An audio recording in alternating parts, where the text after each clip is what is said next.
5 legendary detectives, Sherlock Holmes, Hercule Poirot, Miss Marple, Philip Marlowe, and Nancy Drew, are lured to a Gothic manor by a cryptic letter, only to be ensnared in a deadly global game. Joined by archaeologist Clara Vance, they chase 5 ancient keys across London, Los Angeles, New York, Cairo, and Istanbul, battling the sinister labyrinth Brotherhood's relics and traps. As trust frays and a traitor's shadow looms, they uncover a conspiracy to seize world power. In a heart-pounding race against time, one shocking betrayal threatens to unravel everything. Will they destroy the Brotherhood's final relic, or fall to its venom? This hook condenses the 10-chapter saga into a concise, thrilling pitch, highlighting the detectives, the global stakes, the traitor subplot, and the climactic battle, all while grabbing attention with vivid imagery and suspense. It's crafted to fit a 30-second delivery, perfect for captivating an audience. 5 legendary detectives. The fog clung to London's cobblestone streets like a conspirator, muffling the clatter of hooves and the distant chime of Big Ben. It was an autumn evening in 1935, and the city seemed to hold its breath, as if aware that something extraordinary was about to unfold. At 221B Baker Street, a fire crackled in the hearth, casting long shadows across the cluttered parlor where Sherlock Holmes sat, his lean frame silhouetted against the glow. His violin rested on his knee, but the bow lay idle. His sharp eyes were fixed on a single sheet of paper held delicately between his fingers. The letter was an anomaly, and Holmes detested anomalies unless they were of his own making. Written, in an elegant, almost ostentatious hand, it bore no signature, only a wax seal stamped with an intricate symbol, a labyrinth encircled by a serpent. The message was brief but provocative. "Mr. Holmes, your intellect is renowned, but even you cannot unravel this alone. Come to Ravenwood Manor, Yorkshire, on the 15th of October. Others will join you, each a master of deduction in their own right. A mystery awaits that will test the limits of your collective genius. Refusal is not an option, for the consequences will ripple far beyond your doorstep. Disregard the postmark. It lies." Holmes's lips twitched into a faint smile. The audacity of the summons amused him, but the vagueness irritated him. He had traced the paper to a rare stock from a Parisian stationer, yet the postmark, New York, dated 3 days prior, was indeed a deception, as the letter had arrived that morning. The labyrinth seal offered no immediate clues. It was not a crest he recognized from his encyclopedic knowledge of heraldry. Most intriguing was the mention of others. Who could possibly be deemed his equal? "Watson," Holmes called, his voice cutting through the quiet. Dr. John Watson, hunched over a medical journal in an armchair, started slightly. "What is it, Holmes? You've been staring at that letter for an hour. Another case, I presume." "Not a case, Watson. A challenge." Holmes's eyes gleamed with the predatory glint that surfaced when his mind was engaged. "We depart for Yorkshire tomorrow. Pack for a week and bring your revolver. I suspect we may need it." Watson sighed, accustomed to Holmes's abrupt declarations. "Care to enlighten me, or shall I stumble blindly into another of your adventures?" Holmes handed him the letter. Watson read it, his brow furrowing. "Ravenwood Manor? I've never heard of it. And who are these others? Sounds like a trap, Holmes." "Undoubtedly," Holmes replied, rising and pacing with restless energy. "But a trap designed for whom and why? That is the question. We shall find out, Watson, or I am not Sherlock Holmes." Half a world away, in a Los Angeles office thick with cigarette smoke and the tang of bourbon, Philip Marlowe slouched behind a battered desk, his fedora tilted back. The neon sign outside his window buzzed intermittently, casting a sickly glow across the room. He was nursing a glass of whiskey and a bruised ego, having just wrapped a case involving a cheating husband and a dame with more secrets than a speakeasy. The payout was meager, but it kept the lights on. A knock at the door interrupted his brooding. "It's open," he growled, expecting another client with a sob story. Instead, a courier, a kid barely out of short pants, dropped an envelope on his desk and bolted without a word. Marlowe eyed the letter suspiciously, as if it might bite. The wax seal caught his attention. A labyrinth and a serpent. He slid it open with a pocket knife and read the message, identical to Holmes's save for the name. Ravenwood Manor, huh? He muttered, tossing the letter onto a pile of unpaid bills. Sounds like a fancy joint for fancy problems. Yorkshire's, a long way to go for a wild goose chase. But something about the letter nagged at him. The tone wasn't a request, it was a command, and Marlowe didn't take kindly to being ordered around. Still, the mention of others and a mystery that could test the limits stirred his curiosity. He'd seen enough double crosses to know this could be trouble, but trouble was his business. He stubbed out his cigarette and reached for the phone to book a steamer across the Atlantic. If this was a setup, he'd walk into it with his eyes open and his .38 close. In the quaint village of St. Mary Mead, Miss Jane Marple sat in her cozy parlor, a cup of tea balanced on a lace doily. The autumn light filtered through lace curtains, illuminating the delicate lines of her face and the sharp intelligence in her eyes. She was knitting a scarf for her nephew, but her needles paused as she studied a letter that had arrived that morning. The labyrinth seal had piqued her interest, and the message, addressed to her with unnerving precision, had set her mind whirring. "Most peculiar," she murmured, adjusting her spectacles. "Whoever wrote this knows I'm not one to ignore a mystery even at my age." Her housekeeper, Florence, bustled in with a tray of scones. "Another letter, Miss Marple? You've been getting a lot of post lately, nothing troublesome, I hope." "Oh, nothing I can't handle, dear," Miss Marple replied with a serene smile. But her thoughts were far from serene. The letter's mention of others suggested a gathering of minds, and she suspected she knew at least one or two who might be invited. She'd heard of Ravenwood Manor, a grand estate with a murky history of scandals and disappearances.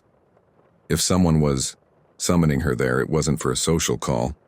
Miss Marple sipped her tea, her mind cataloging village parallels. "It's like old Mrs. Hargreaves," she mused aloud. "Always inviting people to her garden parties, but there was always a purpose behind the guest list.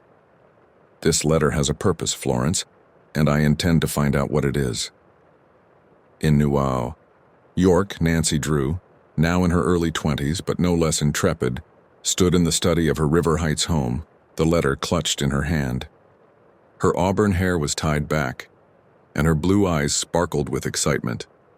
She'd just returned from a case involving a stolen heirloom, and the prospect of a new mystery was like a siren's call. The labyrinth seal intrigued her, and the letter's cryptic tone was a puzzle she couldn't resist. "Dad, look at this," she called, hurrying to the living room where Carson Drew, her father, was reading the evening paper. Carson adjusted his glasses and scanned the letter. "Yorkshire, Nancy? That's quite a journey. And this talk of others, it sounds like you're being drawn into something big. Are you sure about this?" Nancy's smile was resolute. "When have I ever backed down from a mystery? Besides, if someone's gone to this much trouble to get my attention, I want to know why. I'll be careful, I promise." Carson chuckled, knowing "careful" wasn't in his daughter's vocabulary. "Take your lockpicks and your flashlight then, and cable me when you arrive." Nancy nodded, already mentally packing her suitcase. She sensed this wasn't just another case. It was a convergence, a meeting of minds unlike any she'd encountered. The thought thrilled her, but a shiver ran down her spine. Whoever had written this letter knew exactly how to lure her in. Meanwhile, in a luxurious London flat, Hercule Poirot adjusted his mustache in a gilt-edged mirror, his green eyes narrowing as he reread the letter. The labyrinth seal was a touch theatrical, but the message itself was a masterpiece of precision, tailored to his ego and his curiosity. Captain Hastings, sprawled on a sofa with a newspaper, glanced up. "Another admirer, Poirot? Or is this one actually interesting?" Poirot's lips curled into a smug smile. "Admiration is common, mon ami, but this is a challenge to the little gray cells.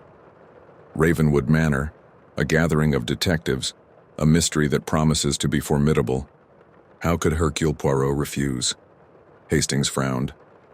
"Sounds like a lot of bother for a vague invitation. Who are these others, anyway? And why Yorkshire?" "Questions, Hastings, always questions," Poirot said, waving a manicured hand. The answers lie at Ravenwood Manor. We shall go and we shall see.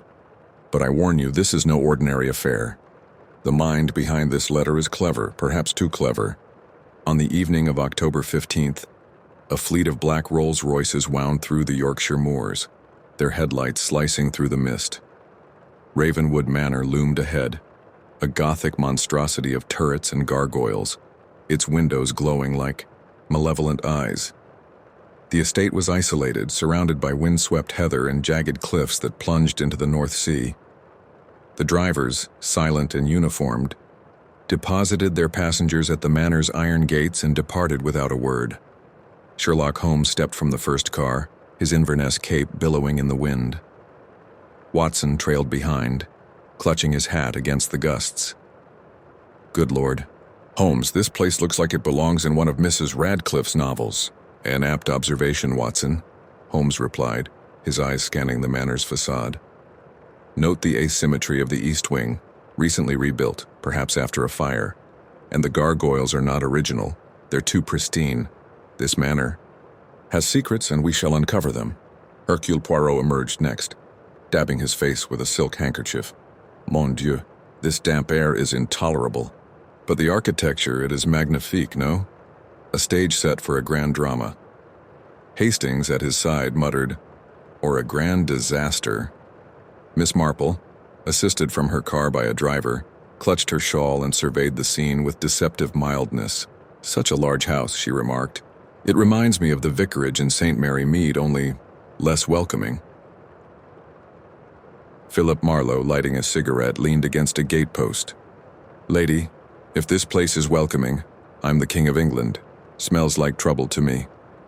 Nancy Drew, the last to arrive, bounded forward, her flashlight already in hand. This is incredible. It's like something out of a Gothic mystery novel. I bet there's a hidden passage somewhere. The group converged at the manor's massive oak doors, which creaked open to reveal a cavernous hall lit by chandeliers. A butler, gaunt and expressionless, greeted them. Welcome to Ravenwood Manor. The master awaits in the drawing room. Follow me. As they followed, Holmes whispered to Watson, Observe the butler's gait, Watson. Military training, but his left leg drags slightly. Old injury, perhaps from the Great War. He's more than he seems. Poirot, overhearing, raised an eyebrow. You notice the physical, Monsieur Holmes. I notice the psychological. The butler's eyes, they do not meet ours. He is hiding something. Miss Marple smiled faintly. In my village, a man like that would be the talk of the tea circle. He's afraid, I think, Marlowe snorted. Afraid or not, he's got the look of a guy who knows where the bodies are buried. Nancy, trailing behind, whispered to herself, I need to check the library later. There's always a clue in the library. The drawing room was opulent, with velvet drapes, mahogany paneling, and a roaring fire. At its center stood a figure, cloaked in shadow, their face obscured by the high back of an armchair. The butler bowed and withdrew, closing the doors with a thud that echoed like a gavel. Welcome, detectives, the figure said, their voice low and deliberate, neither male nor female, as if modulated to conceal identity. You are the finest minds of your generation, each a master of deduction. I have summoned you because a mystery is unfolding, one that threatens not just this manor, but the world beyond. Solve it, and you will be rewarded beyond measure. Fail, and the consequences will be catastrophic. Holmes stepped forward, his voice like steel. Enough theatrics. Who are you, and what is this mystery? The figure chuckled, a sound that sent a chill through the room. All in good time, Mr. Holmes, for now know this. One among you is not what they seem. Trust no one, not even each other. The game begins at midnight. Before anyone could respond, the figure rose and slipped through a hidden panel in the wall, leaving the detectives alone. A clock on the mantel began to chime, each note heavy with portent. Poirot adjusted his tie, his composure unshaken. A game, they say. Very well. Hercule Poirot does not lose at games. Miss Marple's eyes twinkled. A game with high stakes, Mr. Poirot. I've seen such things before in smaller ways. We must be careful. Marlowe flicked ash from his cigarette. Careful's my middle name, but I'm not here to play parlor games. Whoever that was, they're pulling the strings, and I don't like being a puppet. Nancy, her notebook already open, scribbled furiously. One of us isn't what they seem, that's a clue. We need to figure out who's hiding something. Holmes, his mind racing, turned to the group. We are strangers to each other, yet bound by this summons. I propose we share what we know of this letter and its sender. If we are to solve this, we must work together for now. The others nodded, though suspicion lingered in their eyes. As they began to speak, comparing their identical letters and theorizing about the labyrinth seal, the manor seemed to close in around them, its walls whispering secrets. Outside, the wind howled, and the clock ticked closer to midnight. The game, whatever it was, had begun. This chapter introduces the detectives, establishes their distinct voices, and sets up the central mystery with a strong hook. A cryptic summons, a shadowy host, and the hint of betrayal among the group. The narrative weaves their personalities, Holmes's analytical precision, Poirot's flamboyant confidence, Miss Marple's quiet insight, Marlowe's cynical grit, and Nancy's youthful zeal into a cohesive yet tense dynamic. The manor's gothic atmosphere and the looming deadline of midnight create urgency, while the revelation that one of them may be a traitor plants seeds of distrust that will drive conflict in future chapters. The chandeliers in Ravenwood Manor's drawing room flickered, casting jagged shadows that danced across the detectives' faces. The clock on the mantel ticked relentlessly toward midnight, each chime a reminder of the shadowy figure's ominous words. The game begins at midnight. Sherlock Holmes stood near the fireplace, his sharp eyes scanning the room for anything out of place. A scuff on the floor, a seam in the paneling, a trace of the figure who had vanished through the hidden door. Hercule Poirot, seated in a plush armchair, polished his mustache with a silk handkerchief, his composure a stark contrast to the tension in the air. Miss Jane Marple knitted quietly in a corner, her needles clicking like a metronome, though her gaze missed nothing. Philip Marlowe leaned against a bookcase, a cigarette dangling from his lips, his expression one of wary amusement. Nancy Drew paced near the windows, her notebook open, scribbling observations about the manor's architecture and the cryptic summons that had brought them here. The detectives had just finished comparing their letters, identical in content, wax seal and enigmatic tone, when a low rumble echoed through the manor like thunder trapped within stone walls. The chandeliers swayed and a gust of cold air swept through the room, extinguishing half the candles on a nearby candelabrum. Watson, standing near Holmes, gripped his revolver instinctively. "What the devil was that?" he muttered. Holmes's eyes narrowed. "A mechanism, Watson. The manor is alive with secrets. That sound came from below, likely a subterranean chamber." Poirot raised an eyebrow. "A subterranean chamber, Monsieur Holmes? You deduce this from a mere noise? Perhaps it is simply the wind, or the settling of an old house." Holmes's lips twitched into a faint smirk. "The wind does not produce a metallic clang, Monsieur Poirot. Nor does a settling house trigger a draft from a specific direction. Note the candles extinguished only on the eastern side. There is a passage beneath us, and it has just been activated."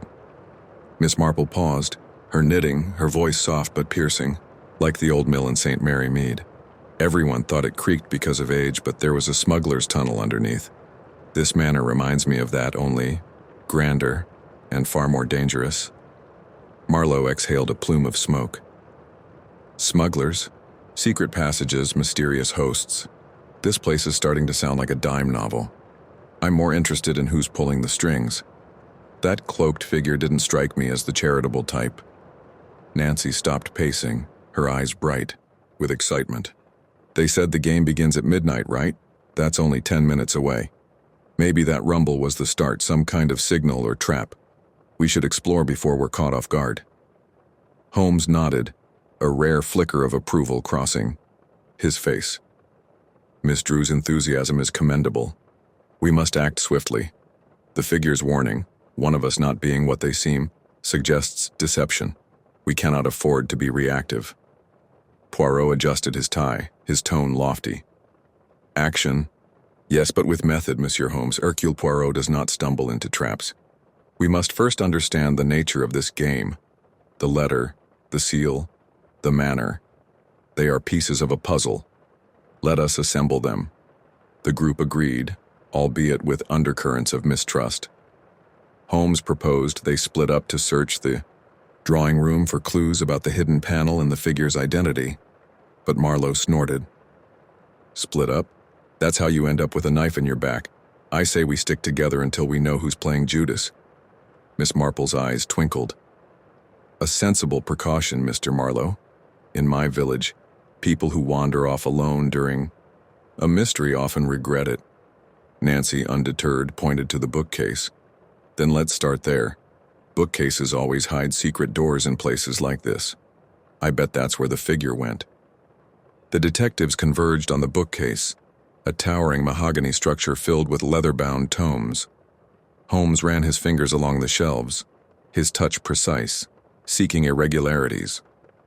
Poirot examined the titles, murmuring about their eclectic mix: ancient Greek philosophy, medieval alchemy, modern criminology. Miss Marple peered at the lower shelves, her head tilted as if listening to the manor's whispers. Marlowe, skeptical but curious, tapped the panels with his knuckles, listening for hollow spots. Nancy, ever practical, tugged at books, hoping. One was a lever. After several minutes, Holmes paused, his fingers lingering on a carved rosette above the shelves. Here, he said, pressing it. A soft click echoed, and the bookcase swung inward, revealing a narrow stone staircase descending into darkness. A stale, earthy smell wafted up, mingled with something sharper, oil, perhaps, or chemicals. Watson peered into the gloom. Holmes, this looks like a one-way trip to trouble. Trouble is where answers lie, Watson, Holmes replied, producing a small lantern from his coat. Stay close, all of you. As they descended, the air grew colder, the walls slick with moisture. The staircase spiraled tightly, its steps worn smooth by centuries of use. Nancy's flashlight beam darted across the stone, revealing faint carvings, labyrinths, serpents, and symbols none recognized. Poirot, fastidious as ever, held his handkerchief to his nose. This is no place for a gentleman. The dust, the damp. It is an affront to civilization. Marlowe chuckled. Civilization's overrated, pal. Down here's where the real story is. Miss Marple, surprisingly nimble despite her age, kept pace, her voice calm. These carvings remind me of the old church in St. Mary Mead. Pagan, symbols hidden under Christian ones. This manor has a history, and not a pleasant one. At the bottom, the staircase opened into a vast chamber, its ceiling supported by arches that vanished into shadow. The floor was inlaid with a mosaic depicting a labyrinth, its center marked by a serpent coiled around a globe. Torches flickered on the walls, casting an eerie glow, though no one was present to have lit them. In the chamber's center stood a stone table, and on it, a single object. A brass cylinder, engraved with the same labyrinth and serpent seal as their letters. Holmes approached, his lantern illuminating the cylinder's intricate engravings. This is no mere ornament. Note the precision of the craftsmanship, likely a puzzle box or a lock. It may hold the key to our host's intentions. Poirot leaned closer, his eyes gleaming. A puzzle, yes, but also a provocation. Why place it here, where we are sure to find it? Our host wishes us to engage with it, to commit to their game. Nancy, unable to resist, reached for the cylinder, but Marlowe grabbed her wrist. Easy, kid. Things like that have a habit of blowing up in your face, or worse. Miss Marple nodded. Mr. Marlowe is right, dear. In my experience, gifts in mysterious places are rarely what they seem.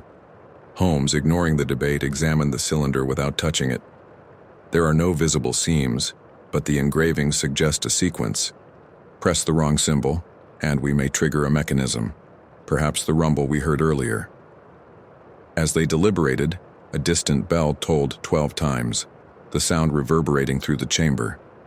Midnight had arrived. Before anyone could react, the cylinder emitted a soft hiss and its top slid open, revealing a parchment scroll. Holmes carefully extracted it, unrolling it to reveal a message written in the same elegant hand as their letters. "Detectives, you have found the first piece of the puzzle, but the game is far from won. The labyrinth seal is your guide, but also your curse. Each of you holds a fragment of the truth, but one holds a lie. Seek the 5 keys hidden within Ravenwood Manor, each tied to a sin, each guarded by a secret. Find them before the 3rd dawn, or the manor will claim you all. The first key lies where shadows dance and mirrors deceive. Begin there, but beware. The traitor among you grows bolder with each step." The scroll ended with a postscript. "To prove my sincerity, look to the eastern arch." Holmes's gaze snapped to the eastern arch, where a torch flickered brighter than the others. He strode over, Watson at his heels, and pried the torch from its sconce. A panel in the wall slid open, revealing a small alcove. Inside lay a human hand, severed at the wrist, its fingers curled as if clutching something. A gold ring glinted on one finger, engraved with the labyrinth seal. Watson recoiled. "Good God, Holmes, is that—" "A warning," Holmes said coldly, examining the hand without flinching. "Freshly severed, no more than a day old. The ring suggests a connection to our host, or their organization. The question is, whose hand is this, and why display it now?" Poirot, pale but composed, crossed his arms. "A barbaric gesture, but effective. Our host wishes to unsettle us, to make us doubt each other. This traitor they speak of, it is a seed of discord, sown to fracture our unity." Miss Marple, unfazed, peered at the hand. "Poor soul, whoever they were. In St. Mary Mead, we once found a glove with a ring inside, left as a message. This is similar, but far more sinister. The hand is a clue, but also a distraction." Marlowe, his jaw tight, stubbed out his cigarette. "Distraction or not, I don't like being toyed with. This game's got blood in it, and I'm not here to be anybody's pawn." Nancy, her face pale but determined, scribbled in her notebook. "The scroll said the first key is, where shadows dance and mirrors deceive. That sounds like a specific place in the manor. Maybe a ballroom or a hall of mirrors?" Holmes nodded. "Astute, Miss Drew. Ravenwood Manor's history includes a grand ballroom, rumored to be a place of optical illusions. We must locate it, but we cannot ignore the hand or the traitor. Each of us must account for our actions since receiving the letter." The suggestion sparked immediate tension. Poirot bristled. "You imply suspicion, Monsieur Holmes. Hercule Poirot has nothing to hide. I received the letter, I came to Yorkshire, I am here, that is all." Marlowe smirked. "Easy, Frenchie. Nobody's pointing fingers yet. But if one of us is a plant, I'm keeping my eyes peeled. I've seen too many double crosses to trust anyone on faith." Miss Marple's voice cut through the rising discord. "Gentlemen, squabbling benefits no one. In my village, when trust is scarce, we share what we know and watch what we say. Let's focus on the ballroom and this poor hand. The truth will reveal itself in time." Nancy, eager to move forward, pointed to the staircase. "Then let's find the ballroom. The scroll said we have until the 3rd dawn. That's less than 3 days. We can't waste time." Holmes, though wary of the group's fragility, agreed. "Very well. We return to the main house and locate the ballroom. But mark my words, every clue, every action must be scrutinized. Our host is watching, and so must we." As they ascended the staircase, the chamber's torches dimmed, as if the manor itself were conspiring to hide its secrets. The detectives emerged into the drawing room, where the butler awaited, his expression unreadable. "The master has instructed me to guide you to the ballroom," he said, his voice flat. "Follow me," Marlowe muttered to Nancy. "Convenient timing. This guy's either in on it or scared stiff." Nancy nodded, her flashlight still in hand. "I'm betting on scared." His hands were shaking when he spoke. The butler led them through a maze of corridors, each lined with portraits whose eyes seemed to follow their every step. The air grew heavier, laden with the scent of wax and old wood. At last, they reached a set of double doors, their surfaces carved with scenes of masked revelers. The butler pushed them open, revealing the ballroom, a vast glittering space of crystal chandeliers, mirrored walls, and a polished floor that reflected the light in dizzying patterns. Shadows danced across the mirrors, creating illusions of movement where none existed. Holmes stepped inside, his lantern casting stark beams. This is the place. Shadows dance, and mirrors deceive. The first key is here, but so is danger. We must search methodically. Poirot, surveying the room, tapped his temple. Method, yes, but also intuition. The little gray cells, they tell me the key is hidden in plain sight, disguised by the mirror's trickery. Miss Marple, her shawl drawn tight, pointed to a chandelier. Look there, above the center of the room. The light refracts oddly, as if something is suspended within it. Nancy, quick to act, climbed onto a table for a better view. She's right. There's something glinting in the chandelier. A small object, maybe the key. Marlowe, ever cautious, scanned the room. Hold off, kid. If that's the key, it's too easy. Places like this don't give up prizes without a fight. Holmes, already calculating angles, noticed a series of levers hidden behind a mirror. These control the chandelier's height. Lowering the central one may reveal the key, but it may also trigger a trap. As the detectives debated, a faint click sounded and the ballroom's mirrors began to rotate, their reflections shifting to create a disorienting kaleidoscope. The floor vibrated, and a low hum filled the air like machinery awakening. The butler standing at the door vanished into the corridor, locking the doors behind him. Watson drew his revolver. Holmes, we're trapped. Not trapped, Holmes said, his voice steady. Tested. The game is escalating. We must retrieve the key before the mechanism completes its cycle. Poirot, undaunted, pointed to the levers. Then we act. Mes amis. Monsieur Holmes, you are the expert in such contraptions. Lead us. Holmes, with Nancy's assistance, manipulated the levers, lowering the chandelier inch by inch. Marlowe and Watson stood guard, watching the mirrors for any sign of attack.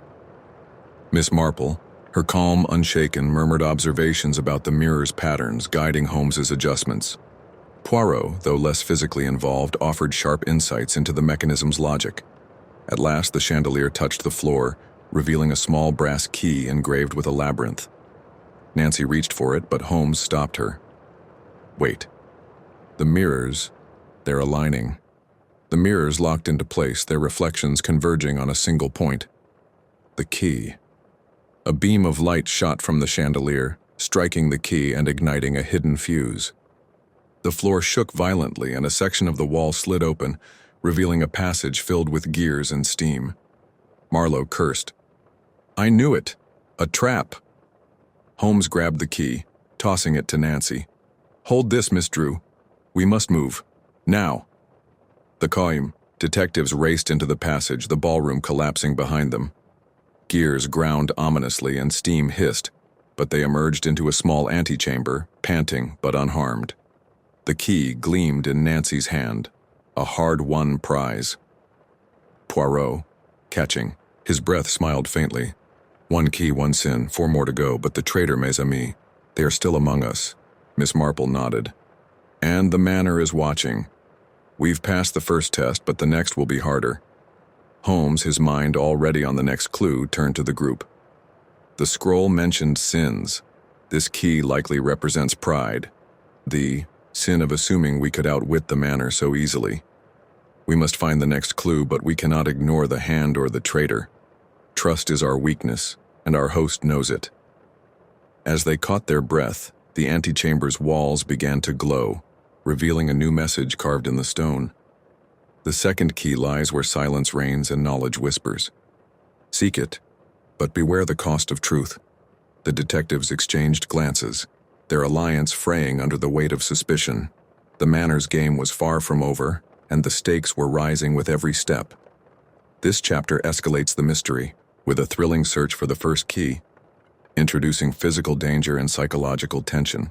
The ballroom's trap and the severed hand deepen the sense of peril, while the scroll's clues and the traitor's shadow keep the reader guessing. Each detective's contribution, Holmes's logic, Poirot's intuition, Miss Marple's wisdom, Marlowe's cynicism, and Nancy's initiative, ensures they shine while clashing, maintaining engagement. The new clue sets up the next chapter's quest, and the manor's evolving mechanisms hint at a larger, more sinister design. The antechamber where the detective stood was claustrophobic, its stone walls pulsing with the faint glow of the carved message. The second key lies where silence reigns and knowledge whispers. Seek it, but beware, the cost of truth. The air was thick with steam and the metallic tang of machinery, a reminder of the ballroom's near-fatal trap. Sherlock Holmes held the brass key from the chandelier, its labyrinth engraving glinting in the dim light. His sharp eyes scanned the antechamber for exits, his mind already dissecting the new clue. Hercule Poirot, brushing dust from his immaculate suit, muttered about the indignity of such conditions, though his green eyes sparkled with calculation. Miss Jane Marple, her shawl slightly askew, stood calmly, her gaze fixed on the glowing words as if they were a neighbor's gossip. Philip Marlowe, lighting a fresh cigarette, leaned against a wall, his expression a mix of irritation and wariness. Nancy Drew, clutching her notebook, scribbled the clue verbatim, her flashlight beam darting across the walls for hidden panels. The silence was heavy, broken only by the distant grind of gears within the manor's depths. The severed hand from the underground chamber lingered in their minds, its gold ring a haunting link to their unseen host. The scroll's warning, one of them a traitor, cast a shadow over their fragile alliance. Watson, his revolver still drawn, glanced at Holmes. "This place is a death trap, Holmes. That clue about silence and knowledge, it's too vague. We're being led by the nose." Holmes's voice was crisp, unyielding. "Vague, Watson, but not indecipherable. Silence and knowledge suggest a library or study, a place of quiet contemplation and stored wisdom. Ravenwood Manor must have such a room. The cost of truth implies a sacrifice, perhaps intellectual, perhaps physical." Poirot nodded, his mustache twitching. "Oui, a library makes sense. But the manor, it plays tricks, no? This clue may lead us to another trap, like the ballroom. We must proceed with order, with method." Miss Marple's soft voice cut through the tension. In St. Mary Mead, the vicar's study was the quietest place, full of old books and secrets. But truth always came at a price, someone's pride, or their secrets exposed. This clue feels personal, as if it knows us. Marlowe exhaled smoke, his eyes narrowing. "Personal or not, I'm getting tired of this cat-and-mouse game. That hand back there wasn't a prop, it was a message. Whoever's running this show isn't afraid to get their hands dirty, and I'm not waiting to be next on the chopping block." Nancy, undeterred by the grim mood, pointed to a seam in the wall. "Look, another hidden panel. This manor's full of them. If we're looking for a library, this could lead us closer." Holmes approached the seam, his fingers tracing its edges. Miss Drew's observation is correct. The manor's architecture is designed to conceal and reveal at its master's whim. This panel likely connects to the main house. He pressed a hidden catch and the wall slid open, revealing a narrow corridor lit by flickering gas lamps. The air was musty, heavy with the scent of aged paper and leather. Marlowe muttered, "Here we go again. Everybody stay sharp. This place doesn't play nice." As they filed into the corridor, the butler reappeared at the far end, his gaunt face expressionless. "The library awaits," he said, his voice hollow. "The master has instructed me to guide you, but I warn you. The manor tests those who seek its truths." Poirot raised an eyebrow. "Tests, you say? And what of you, monsieur? Are you part of this test, or merely a servant of this mysterious master?" The butler's eyes flickered, but he said nothing, turning to lead them onward. Miss Marple whispered to Nancy, "He's frightened, dear, like Mr. Thompson in my village, who knew more than he dared say about the miller's smuggling. Watch him closely." The corridor twisted through the manor, its walls adorned with faded tapestries depicting labyrinths and serpents, echoing the seal on their letters. The detective's footsteps echoed, each sound amplifying the sense of being watched. Holmes, ever vigilant, noted the butler's subtle glances at a particular tapestry, its threads glinting with an unnatural sheen. "Watson, mark that tapestry. It conceals something, perhaps a listening device or a passage." Watson nodded, his grip tightening on his revolver. "This place gives me the creeps, Holmes, like we're rats in a maze." Marlowe, overhearing, chuckled darkly. Rats with guns, Doc. Makes a difference. The library, when they reached it, was a cathedral of knowledge, its vaulted ceiling lost in shadow. Shelves towered to impossible heights, crammed with books, scrolls, and manuscripts, their spines cracked with age. A massive oak table dominated the center, its surface etched with a labyrinth identical to the manor's mosaic. Chandeliers hung, above unlit, their crystals glinting faintly in the light of wall sconces. The room was silent, oppressively so, as if sound itself were forbidden. Nancy's eyes widened. This is it, where silence reigns and knowledge whispers. Look at all these books, there's got to be a clue here. Holmes surveyed the room, his mind cataloging details. The silence is artificial. Note the absence of echoes despite the room's size. The walls are lined with sound-dampening materials, velvet perhaps, or cork beneath the wood. This is a place designed for secrets. Poirot, inspecting the table's labyrinth, tapped his cane. And this etching, it is no mere decoration. It is a map, a guide to the key's location. But where to begin? Miss Marple, settling into a chair, peered at the shelves. In my village, the librarian hid important papers in plain sight. Inside books no one bothered to read. We should look for something out of place, a book that doesn't belong. Marlowe, skeptical, flicked ash onto the floor. Great. A needle in a haystack, and we've got less than 3 days to find it. Any chance our host left a sign saying key here? As if in response, a low hum vibrated through the library, and a single book on a high shelf glowed faintly, its spine pulsing with golden light. Nancy gasped.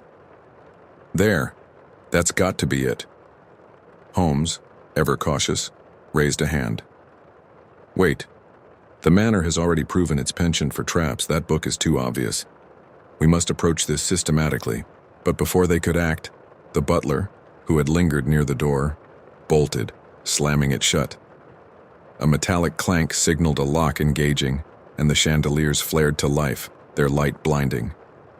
The library's shelves began to shift, sliding, along hidden tracks to form new walls, transforming the room into a labyrinth of books.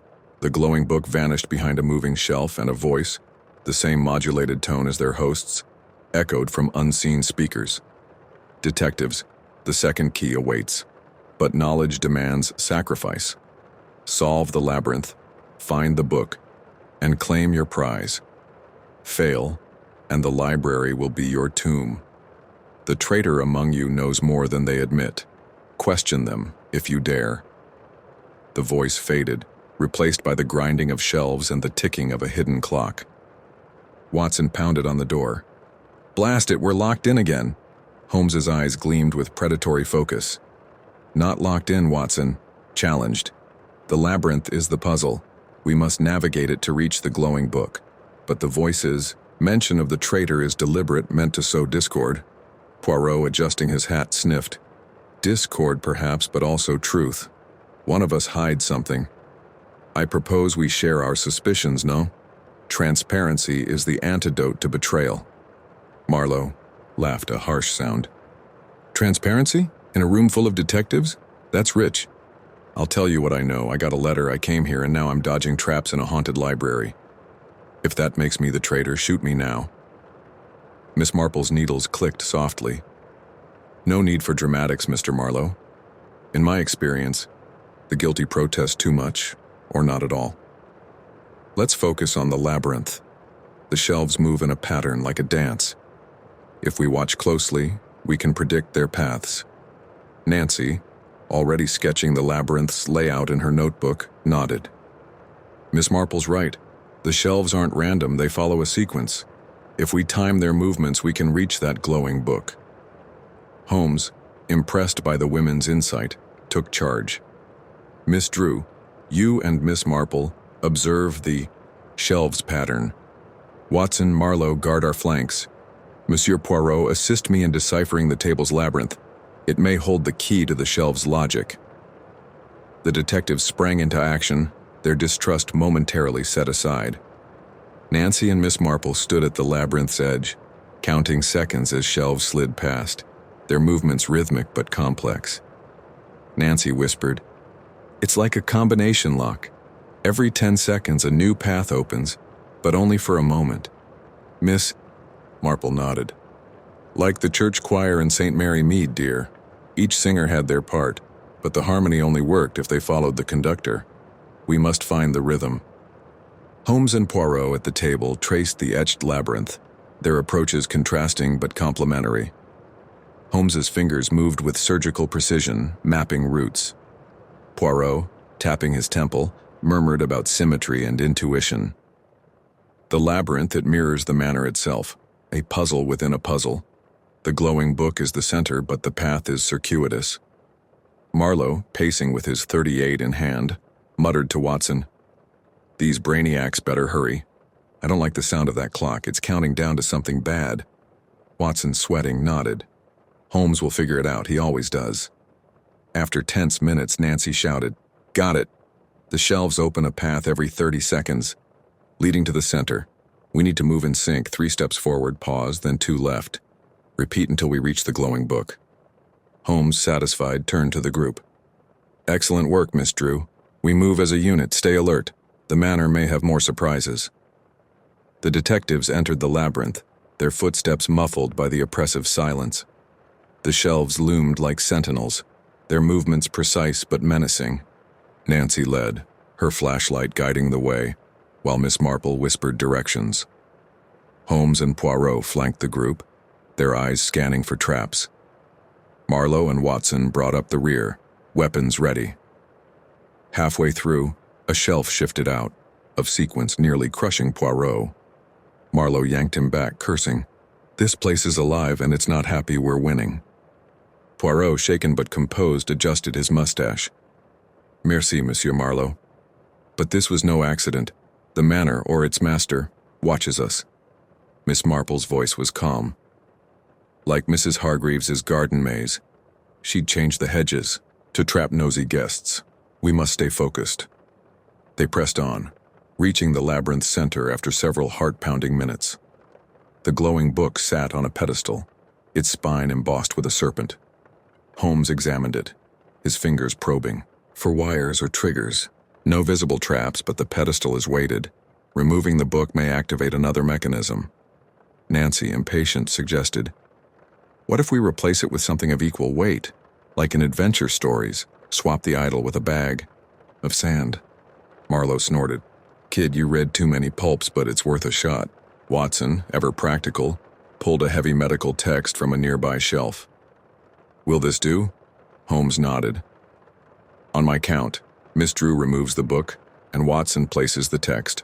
1, 2, 3, now." The swap was flawless, but the pedestal sank slightly and a new sound filled the library. A mechanical whir, followed by a loud thunk. The shelves froze and a hidden panel in the floor opened, revealing a brass cylinder similar to the one in the underground chamber. Inside was the second key, its surface engraved with a serpent coiled around a book. Poirot clapped his hands. "Magnifique. The second key, the sin of greed, for we were greedy for knowledge, no?" Miss Marple frowned. "Greed, perhaps, but the cost of truth worries me. We've paid nothing yet unless—" Her words were cut off by a sharp crack. The library's chandeliers swung wildly, and a section of the ceiling collapsed, raining debris. The detectives dove for cover, but a falling beam struck Watson, pinning his leg. He cried out, blood seeping from a gash. "Watson!" Holmes shouted, rushing to his side. Marlowe and Nancy helped lift the beam, while Poirot and Miss Marple searched for an exit. Watson, pale but stoic, gritted his teeth. "I'm fine, Holmes, just a scratch." Holmes's face was grim. This was the cost. The manor demands blood. As they bandaged Watson's leg, the library's speakers crackled, and the host's voice returned. "The second key is yours, but the puzzle grows deeper. The third key lies in London, where the past betrays the present. Leave Ravenwood by dawn, or the manor will seal you within. The traitor's mask slips. Watch them closely." The library's doors unlocked with a clang and the shelves reset, forming a clear path to the exit. The detectives, shaken, carried Watson to the drawing room, where the butler awaited with bandages and a cryptic message. "The master has arranged transport to London. A car waits at the gates." Marlowe, his patience fraying, grabbed the butler's collar. "Start talking, pal. What's in London and who's this master of yours?" The butler, trembling, whispered, "I know nothing, sir. I only follow orders." "London. It's where the labyrinth began." Holmes, tending to Watson, snapped, "Enough riddles. We go to London." The clue suggests a historical connection. Perhaps a site tied to the labyrinth seal. "Monsieur Poirot, Miss Marple, any insights?" Poirot, deep in thought, murmured, "London is a city of secrets. The British Museum, perhaps. It houses ancient knowledge, and labyrinths are often tied to antiquity." Miss Marple nodded. "Or the Tower of London. It's old, full of betrayal and hidden truths. The clue about the past feels like history speaking." Nancy, flipping through her notebook, added, "The British Library could be it. Another place of knowledge, and it's in London. We need to narrow it down." Holmes, his mind racing, turned to the group. "We have until dawn to leave. Watson, can you travel?" Watson, bandaged but defiant, nodded. "I've had worse, Holmes. Let's finish this." As they prepared to depart, Marlowe pulled Holmes aside. "This London trip smells like a setup. The manor's been one trap after another, and now we're chasing a clue across the country. Our host's playing us, and I'm betting the traitors in on it." Holmes's eyes were cold. "I share your suspicions, Marlowe, but the keys are real, and the stakes are higher than we know. In London, we'll find answers, or our doom." The detectives gathered their belongings, the second key secure in Nancy's satchel. The Rolls-Royces waited outside, their engines idling in the pre-dawn mist. As they drove toward London, the manor loomed behind them, its gargoyles watching like silent judges. The clue about the past and betrayal gnawed at them, as did the host's warning about the traitor. The labyrinth seal, the severed hand, the keys, each piece of the puzzle pointed to a larger truth, one that London held in its ancient heart. In the car, Miss Marple whispered to Poirot, "This feels like a story I heard in St. Mary Mead about a treasure hidden in plain sight. But treasures come with curses, don't they?" Poirot nodded, his eyes distant. "Oui, mademoiselle, and this curse is only beginning." The convoy sped toward London, the city's skyline emerging through the fog. The third key awaited, but so did danger, betrayal, and a puzzle that threatened to unravel them all. This chapter propels the narrative forward by shifting the action to London, introducing a new setting while maintaining the manor's oppressive atmosphere. The library's labyrinth and Watson's injury heighten the stakes, while the host's voice and the traitor's shadow deepen the psychological tension. Each detective's contribution, Nancy's quick tea-hinking, Miss Marple's intuition, Holmes's logic, Poirot's insight, and Marlowe's grit, keeps them dynamic and engaging. The London clue opens new possibilities, and the hint of a historical connection sets up an urban mystery that promises to test the detective's skills and trust. The London dawn broke gray and heavy, the city's skyline shrouded in mist as the convoy of Rolls-Royces wound through its streets. The detectives, Sherlock Holmes, Hercule Poirot, Miss Jane Marple, Philip, Marlowe, and Nancy Drew, sat in tense silence, the second key's weight in Nancy's satchel a constant reminder of the stakes. Dr. Watson, his leg bandaged from the library's collapsing beam, leaned against the window, his face pale but resolute. The host's cryptic clue echoed in their minds. The third key lies in London, where the past betrays the present. The mention of a traitor among them gnawed at their trust, and the severed hand's gold ring, engraved with the labyrinth seal, haunted their thoughts. Ravenwood Manor's traps had tested their skills, but London promised a different kind of danger, one rooted in history and betrayal. Hercule Poirot, impeccably dressed despite the ordeal, adjusted his mustache and broke the silence. Mist, Amos, this city. It is a tapestry of secrets woven from centuries of intrigue. The clue speaks of the past betraying the present. We must consider places where history and treachery intertwine, perhaps the Tower of London, or an ancient guild hall. Sherlock Holmes, his sharp eyes scanning the passing streets, replied without looking up. "The tower is plausible, Monsieur Poirot, but too obvious. The British Museum or the Inns of Court may better fit where the past betrays. The labyrinth. Seal suggests an ancient origin, Mesopotamian perhaps, or Minoan. The museum houses such artifacts. Miss Marple, clutching her shawl, nodded thoughtfully. In St. Mary Mead, old betrayals were often hidden in plain sight. Church records, family crypts. London's like that, only bigger. The clue feels personal, as if it's pointing to a specific betrayal, not just history. Philip Marlowe, lighting a cigarette, snorted. Personal or not, this game's getting old. We're chasing keys like dogs after a bone, and our host's laughing. I say we hit the museum first. It's got history, artifacts, and enough shadows for a dozen betrayals. Nancy Drew, flipping through her notebook, added, "The British Library's another option. It's full of old manuscripts, and the past could mean a document that exposes a modern secret. But I agree with Mr. Marlowe. The museum feels right. The labyrinth seal keeps showing up, and they've got stuff from ancient civilizations."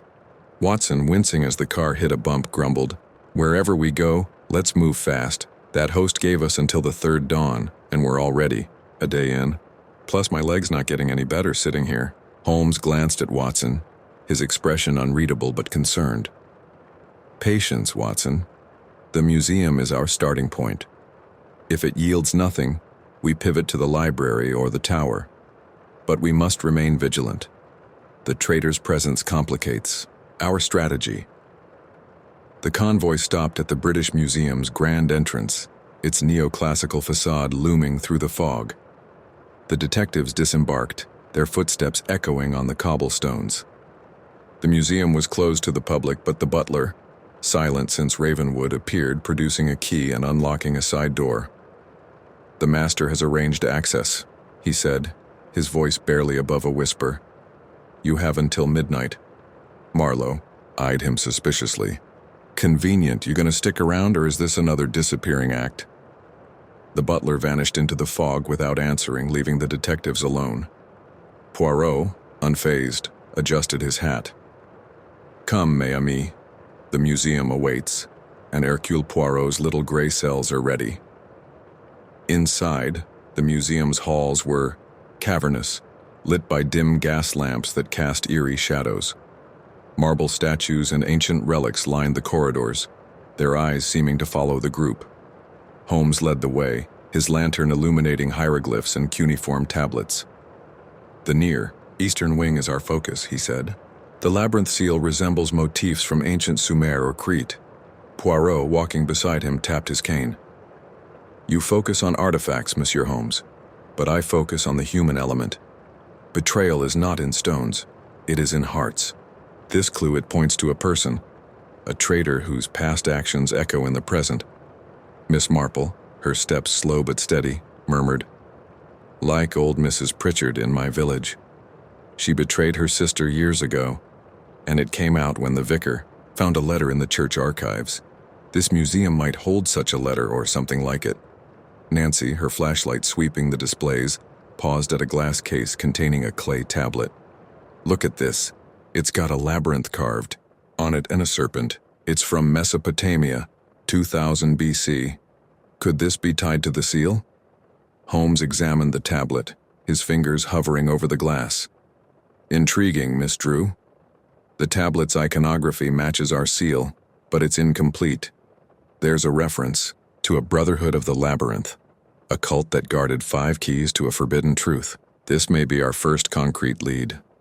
Marlowe, leaning against a sarcophagus, frowned. "A cult? That's a leap, even for you, Holmes. Sounds like something a pulp writer dreamed up." Poirot's eyes gleamed. "No, Monsieur Marlowe. Cults are real and they thrive on secrecy. This brotherhood, it may be our host's ancestors or their modern incarnation. The keys, the sins, the traitor, all part of their ritual." As they debated, a faint scratching sound echoed from a nearby corridor. Watson, his revolver drawn, whispered, "Holmes, we're not alone." Holmes raised a hand for silence, his senses attuned. Footsteps, light but deliberate. Someone is shadowing us. Spread out but stay in sight. The detectives fanned out, their movements cautious. Nancy, her flashlight probing the darkness, spotted a figure darting behind a statue. "There!" she hissed, sprinting after them. Marlowe followed, his .38 ready, while Holmes and Poirot flanked the corridor. Miss Marple, staying with Watson, whispered, "Be careful, dear. Shadows hide more than people." Nancy cornered the figure in an alcove, only to find a young woman, no older than herself, clutching a satchel. Her eyes were wide with fear, her clothes dusty from the museum's depths. "Don't shoot," she pleaded. "I'm not your enemy." Marlowe lowered his gun but kept it ready. "Start talking, sister. Who are you and why are you sneaking around?" The woman, trembling, said, "My name's Clara Vance.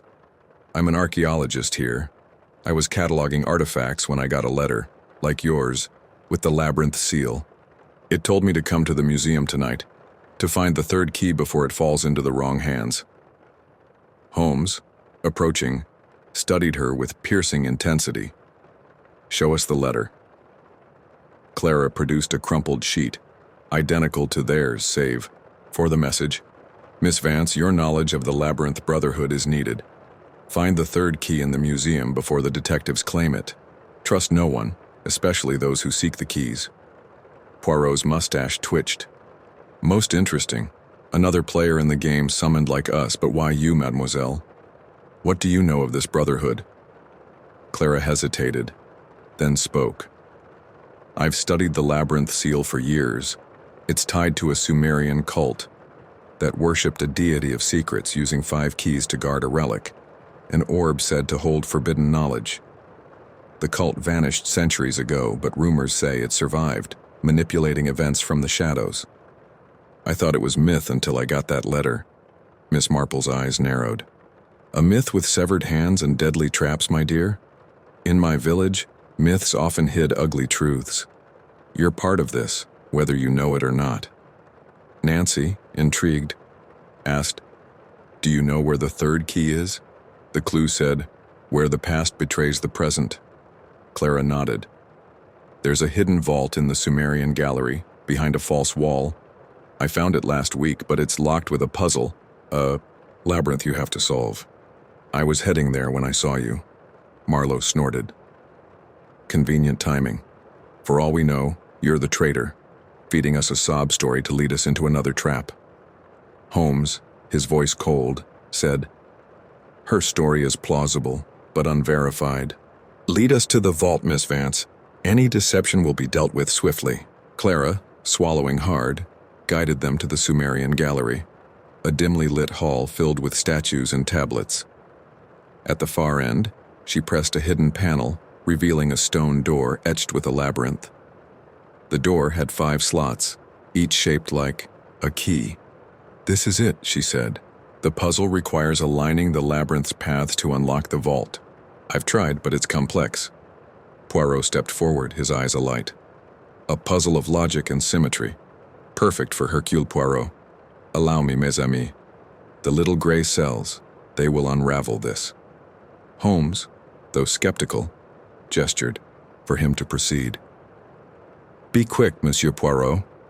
Time is against us, and the museum may not be as empty as it seems." Poirot examined the labyrinth, his fingers tracing its grooves. "It is a matter of balance," he murmured. "Each path must connect without crossing, like the threads of a tapestry. The clue, the past betrays the present, suggests a historical error, a path once thought correct but now false." As Poirot worked, Nancy and Miss Marple studied the surrounding artifacts, searching for clues. Nancy found a tablet inscribed with a list of betrayals, kings deposed, priests defrocked, all linked to the Labyrinth Brotherhood. "Look at this. It says the Brotherhood's leader betrayed their own deity, stealing the orb's power. That's the past betraying the present." Miss Marple nodded. "Like the vicar's brother who sold church land for profit. The betrayal shaped the village for years. This vault might hold proof of that ancient crime." Marlowe, guarding the rear, muttered to Watson, "This cult stuff's giving me a headache. I'd rather deal with a crooked cop than a 4,000-year-old conspiracy." Watson, his leg throbbing, managed a grin. "Give me a good old-fashioned murder any day, Marlowe. Poirot, after intense minutes, exclaimed, "Voila!" The labyrinth's paths aligned, and the door rumbled open, revealing a small vault. Inside, on a pedestal, sat the third key, its surface engraved with a serpent and a dagger. But as Poirot reached for it, a dart shot from the wall, grazing his hand. He yelped, clutching the wound. Holmes, lightning fast, pulled Poirot back. A trap as expected. The key is rigged. Nancy, using her flashlight, spotted a wire connected to the pedestal. It's a pressure trigger. We need to disarm it. Marlowe, ever practical, used his pocket knife to cut the wire, disabling the trap. Holmes retrieved the key, handing it to Nancy. 3 keys, 3 sins. This one, with its dagger, likely represents wrath, a betrayal fueled by anger. As they celebrated their success, the museum's lights flickered, and the host's voice echoed through the gallery. The third key is yours, but the past's betrayal runs deeper. The fourth key lies where justice sleeps and shadows judge. Seek it in London, but know this. The traitor's lie is unraveling, and their truth will destroy you. You have until the second dawn. The voice faded, and Clara gasped. There's more. I didn't tell you everything. The letter warned me. About one of you, someone whose past hides a connection to the Brotherhood. I don't know who, but they're dangerous. The detectives froze, their eyes darting to one another. Marlowe's hand tightened on his gun. Great. Another finger pointer. Anybody want to confess, or do we start playing Russian roulette? Holmes's voice was ice. Miss Vance, your timing is suspect. Why reveal this now? Clara, trembling, said, I was scared. I didn't know who to trust. But after seeing that key, I'm sure the Brotherhood is real and one of you is tied to them. Poirot, nursing his grazed hand, fixed Clara with a piercing stare. Mademoiselle, you accuse, but you are not above suspicion. Your knowledge of the vault, your presence here, it is too convenient. Perhaps you are the traitor, no? Miss Marple's calm voice cut through the rising tension. Accusations won't help. In my village, we solved disputes by sharing what we knew, not pointing fingers. Let's focus on the new clue. Where justice sleeps and shadows judge. Nancy, flipping through her notebook, suggested, that sounds like a courthouse. The Old Bailey, maybe. It's where justice is served, but at night it's silent. Sleeping. Holmes nodded. A logical deduction, Miss Drew.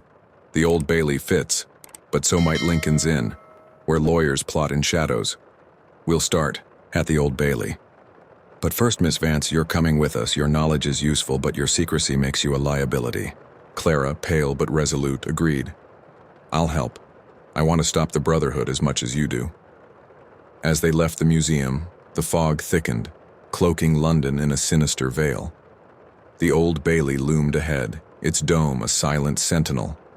The detectives, now joined by Clara, entered through a side door, again unlocked by the butler's mysterious key. The courthouse was dark, its halls echoing with the weight of past verdicts. Shadows danced on the walls, and the air was heavy with the scent of wax and old paper. Poirot, his hand bandaged, took the lead, his intuition guiding him. This place, it is a theater of justice, but also of betrayal.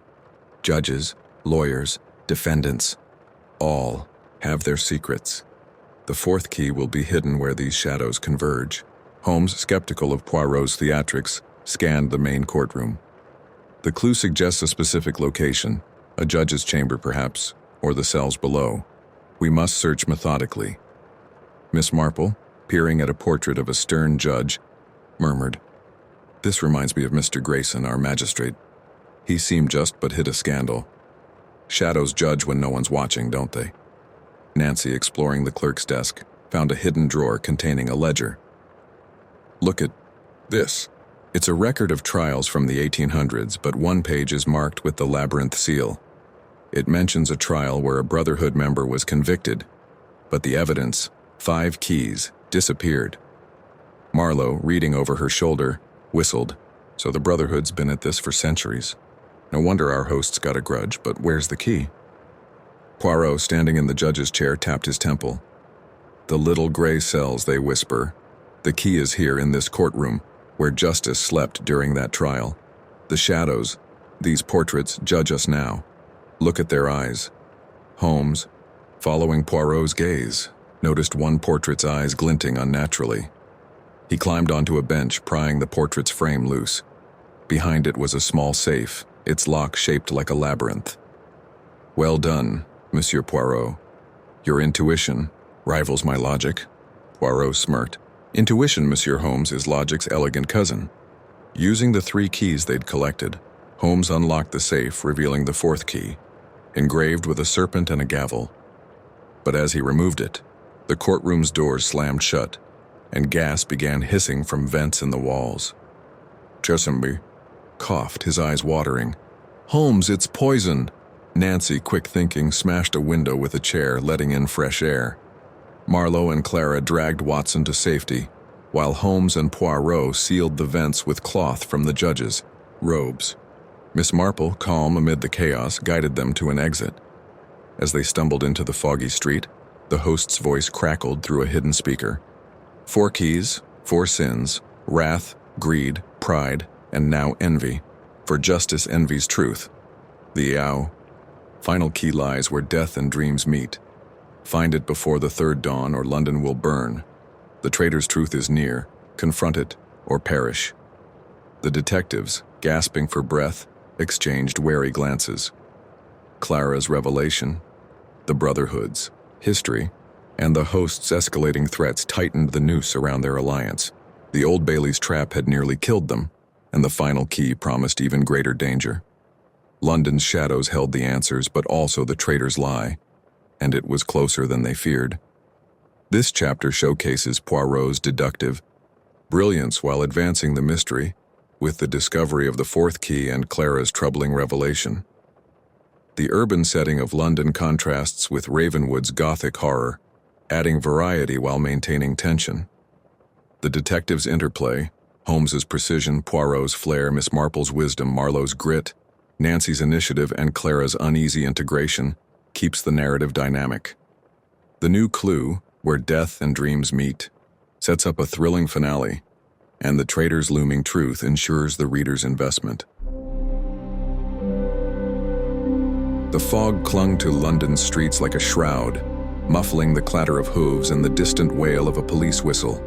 The detectives, Sherlock Holmes, Hercule Poirot, Miss Jane Marple, Philip Marlowe, Nancy Drew, and Clara Vance stood outside the Old Bailey, their breaths visible in the chill dawn air.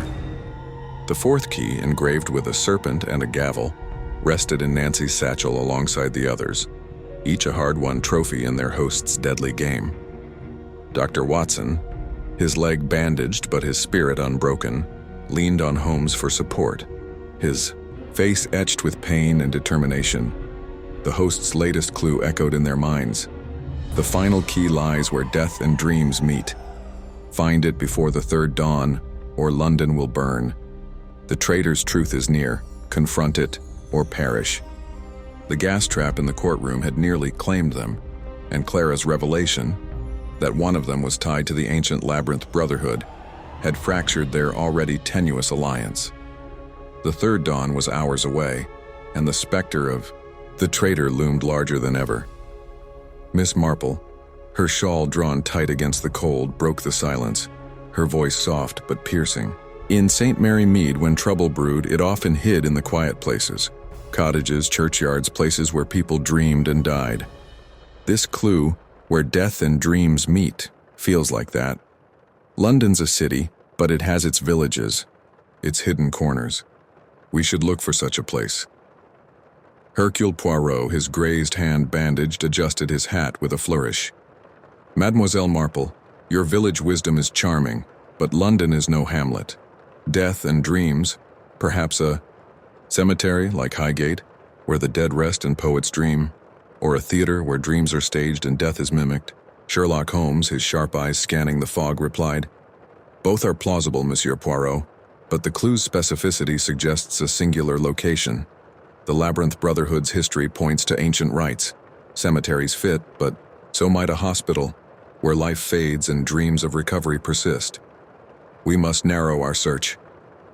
Philip Marlowe, lighting a cigarette, exhaled a plume of smoke. Hospitals, theaters, graveyards, Sounds like we're picking straws. I'm betting on something less obvious like an opium den. Death and dreams go hand in hand there, and London's got plenty tucked away in its alleys. Nancy Drew, flipping through her notebook, nodded. That's a good point, Mr. Marlowe. But the Brotherhood's into symbols, labyrinths, serpents. Maybe it's a place tied to their rituals like a church or a crypt. There's St. Paul's Cathedral, or smaller churches in the East End where old communities feel like villages. Watson, wincing as he shifted his weight, grumbled, "Wherever it is, let's move." My leg's screaming, and that London will burn bit doesn't sound like a metaphor. We've got until tomorrow morning, and I'd rather not be here when the clock runs out.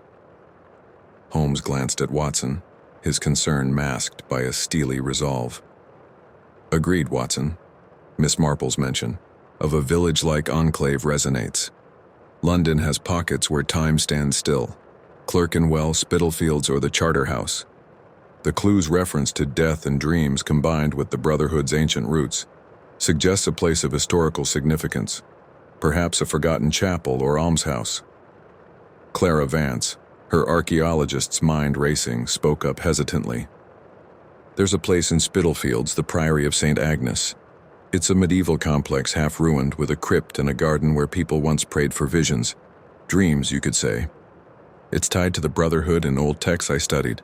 They used it as a sanctuary, hiding their relics there. It's like a village within the city, quiet and overlooked. Marlowe's eyes narrowed. You sure know a lot about this Brotherhood, sister. First the museum vault, now this priory. If you're leading us into another trap, you'll regret it. Clara flinched but held her ground. I'm telling you what I know. The priory fits the clue, and it's our best shot. I'm not the traitor. I'm trying to stop them, same as you. Poirot, studying Clara, tapped his temple. Mademoiselle Vance, your knowledge is valuable, but your timing, it is curious, no? Hercule Poirot reserves judgment, but the little gray cells, they are watchful. Miss Marple's eyes twinkled. In my village, trust was earned through actions, not words. Let Miss Vance guide us to this priory, but let's keep our wits about us. The traitor's truth, as our host said, is near. Holmes, decisive, nodded. To Spitalfields, then. The Priory of St. Agnes may hold the final key, but we proceed as a unit and we question everything, especially Miss Vance's convenient expertise. The detectives piled into a waiting Rolls-Royce, the butler's silent presence ensuring their transport. The drive to Spitalfields was tense, the city's fog thickening as they entered its narrow, cobbled streets. Spitalfields felt like a world, apart, its Georgian houses and market stalls evoking a village trapped in time. The Priory of St. Agnes loomed at the district's edge, its crumbling stone walls overgrown with ivy, its iron gates rusted but imposing. A faint glow emanated from within, as if the priory itself were alive. The butler, appearing from the shadows, unlocked the gates. The master awaits your success, or your failure, he said, vanishing into the fog. Marlowe muttered, That guy's creepier every time we see him. Inside, the priory was a labyrinth of its own. Cloisters, chapels, and a central garden where a dry fountain stood, its basin carved with serpents. The air was heavy with the scent of damp earth and decayed roses, and the silence was profound, broken only by the occasional drip of water. Nancy's flashlight swept the shadows, revealing faded frescoes of labyrinths and hooded figures. This place is straight out of a mystery novel, she whispered. The final key's here. I can feel it. Holmes, his lantern casting stark beams, surveyed the garden. The clue, where death and dreams meet, points to the crypt or the garden. The Brotherhood's rituals likely involved both. Miss Vance, where is the crypt? Clara pointed to a stone archway leading underground. Down there. The texts said the Brotherhood held ceremonies in the crypt, using dreams to commune with their deity. But it's dangerous. There are traps like in the museum. Marlowe snorted. Traps, huh? You're batting 1,000, kid. Lead the way, but don't expect me to trust you. Miss Marple, her voice calm, said, In St. Mary Mead, crypts were places of secrets, but also of truth. We must be careful, but we must also listen. This priory has a story to tell. The detectives descended into the crypt, its stone steps slick with moss. The air grew colder, the walls narrowing until they reached a chamber lit by flickering torches. The crypt's floor was inlaid with a massive labyrinth, its center marked by a stone altar. On the altar sat a brass cylinder, identical to those. In ravenwood, its surface engraved with the labyrinth seal.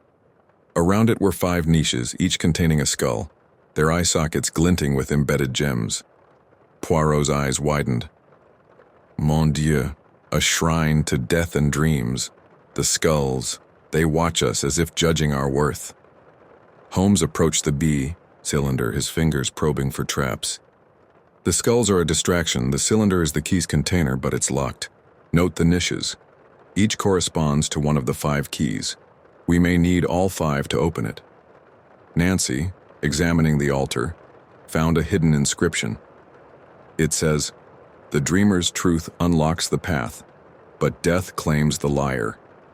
That's got to be about the traitor. Maybe we have to figure out who they are to get the key. Marlowe, his .38 drawn, scanned the shadows. Great. So we play judge and jury in a creepy crypt? I'm not liking our odds. Miss Marple, standing near a skull, peered at its gems. These remind me of Mrs. Eldridge's brooch, stolen and hidden in plain sight. The gems might be clues or part of the trap. We should look closer. As they investigated, a low rumble shook the crypt and the torches dimmed. The host's voice, now familiar but no less chilling, echoed from the walls. The final key is within reach, but the traitor's truth must be named. Speak their name, and the cylinder opens. Choose wrong and the crypt becomes your grave. You have 1 hour. The detectives froze, the weight of the ultimatum crushing their resolve. Watson, leaning against a wall, muttered, "Holmes, this is madness. We can't just accuse someone without proof." Holmes's eyes were cold. "Proof is what we seek, Watson. The host marshal, Miss Marple, take charge. We must pool our knowledge. The traitor's identity is among us, and we must deduce it." Poirot, his composure fraying, stepped forward. "Mes amis, this is a moment for the little gray cells. We must each account for our actions since receiving the letter. Transparency, it is our only defense." Marlowe laughed bitterly. "Transparency? In a room full of liars? I'll go first. I'm a private dick from LA, got the letter, came here, nearly died a few times. That's my story. Who's next?"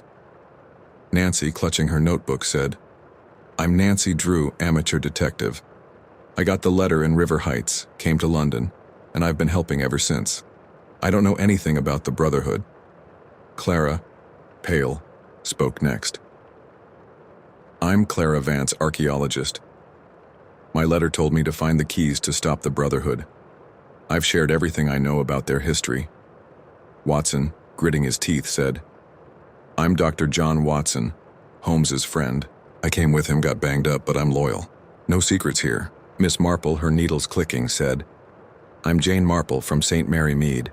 The letter came to my cottage, and I felt it was my duty to come. I've seen betrayals before, but I'm no traitor." Holmes, his gaze piercing, said, "I am Sherlock Holmes, consulting detective. The letter challenged my intellect, and I came to unravel its mystery. My loyalty is to the truth." Poirot, last, adjusted his mustache. "I am Hercule Poirot, the world's greatest detective. The letter appealed to my genius, and I came to prove it. I hide nothing, for Poirot is an open book." The crypt grew silent, each detective weighing the other's words. Miss Marple, her eyes sharp, spoke softly. "In St. Mary Mead, I learned to watch for the small things. Hesitations, glances, things left unsaid. One of you is not telling the full truth. I sense it, like a shadow in a familiar room." Poirot's eyes narrowed. "Mademoiselle Marple, you accuse with subtlety, but accuse you do. Speak plainly. Who do you suspect?" Miss Marple hesitated, then pointed to Clara. "Miss Vance, your knowledge is extraordinary, yet you claim to be a mere scholar. In my village, those who know too much often have deeper ties. Are you truly what you seem?" Clara's face crumpled. "I swear I'm just an archaeologist. The Brotherhood's history is my research. I'm not one of them." Marlowe, his gun trained on Clara, growled, "Talk, kid. What's your real connection to this cult?" Clara, tears streaming, collapsed to her knees. "All right, I didn't tell you everything. My grandfather, he was a Brotherhood member, but he left them, betrayed them. They killed him, and I've been hunting their secrets ever since to expose them. That's why I got the letter. They want to punish me." The detectives exchanged glances, the revelation seismic. Holmes stepped forward. "Miss Vance, your grandfather's betrayal explains much. The Brotherhood sees you as a threat, or a pawn. Are you the traitor our host speaks of?" Clara shook her head. "No, I'm here to stop them, not help them." Poirot, his voice grave, said, "Her story, it is plausible but emotional. The little gray cells, they suggest a test. Name the traitor, Mademoiselle Vance, as the host demands. If you are innocent, you have no fear." Clara, trembling, looked at each detective, then pointed to Poirot. "It's you. Your hand. The grays in the museum. It was too convenient, like you staged it to avoid suspicion. And your questions, they probe too much, like you're fishing for our secrets." Poirot's face darkened. "Moi? Hercule Poirot? A traitor? This is an outrage. My injury was real, my questions necessary. You deflect, mademoiselle, to save yourself." The crypt's torches flared and the cylinder hummed, its lid loosening. Holmes, quick to act, grabbed the final key engraved, "With a serpent and a skull." "The accusation was enough," he said. "The cylinder accepts truth, not proof." But as he spoke, the crypt shook, and the skull's gems glowed, projecting beams that formed a labyrinth on the ceiling. The host's voice boomed. "The final key is yours, but the traitor's truth is revealed. Clara Vance, descendant of the betrayer, your blood is the Brotherhood's curse. The orb awaits, but only one may claim it. Choose now, or die." The detectives turned to Clara, who sobbed, "I'm not the traitor. I'm their enemy." Marlowe, his gun still raised, muttered, "This is nuts. She's either a victim or a damn good actress." Miss Marple, her voice steady, said, "In St. Mary Mead, truth came from the heart. Clara, if you're innocent, help us find the orb. Prove your loyalty." Clara, wiping her tears, nodded. "The orb's in the garden under the fountain. The keys unlock its chamber. I'll show you." The crypt's doors opened and the detectives ascended, Clara leading the way. The garden was bathed in dawn's light, the fountain's serpents glinting. Using the 5 keys, Clara unlocked a hidden panel, revealing a staircase to an underground vault. Inside, on a pedestal, sat the orb, a glowing sphere pulsing with labyrinthine patterns. Holmes approached, his eyes wary. "The orb of forbidden knowledge, the Brotherhood's relic. But why give it to us?" Poirot, his composure restored, said, "It is a final test. To take it is to invite its curse. To leave it is to defy the Brotherhood." Nancy, her voice firm, said, "We destroy it. No one should have that power." Marlowe nodded. "Kid's right. Smash it and let's get out of here." Miss Marple, her eyes sad, said, "Power corrupts, like in my village. Destroying it is justice." Holmes, after a moment, agreed. "Watson, your revolver." Watson fired, shattering the orb into fragments. The vault shook, but no trap sprang. The host's voice for the first time sounded weary. "The game is over. The Brotherhood's curse is broken. Leave and speak not of this." The detectives emerged into Spitalfields, the fog lifting. Clara, shaken but alive, vowed to continue her fight against the Brotherhood's remnants. The detectives, their alliance strained but intact, parted ways, each carrying the weight of the mystery. Miss Marple, boarding a train to St. Mary Mead, murmured, "Like a village secret, uncovered at last, but some truths are best left buried." This chapter centers on Miss Marple's village-honed intuition, unraveling Clara's secret and the traitor's truth. The Priory of St. Agnes, with its village-like isolation, grounds the urban mystery in a relatable setting. The detective's confrontation, Clara's revelation, and the orb's destruction provide a climactic resolution while leaving threads for reflection. The interplay of Holmes's logic, Poirot's flair, Marlowe's grit, Nancy's zeal, and Miss Marple's wisdom keeps the narrative dynamic. with Clara's arc adding emotional depth. The final clue's resolution ties the sins: pride, greed, wrath, envy, and sloth, the dreamers in action, to the keys closing the arc.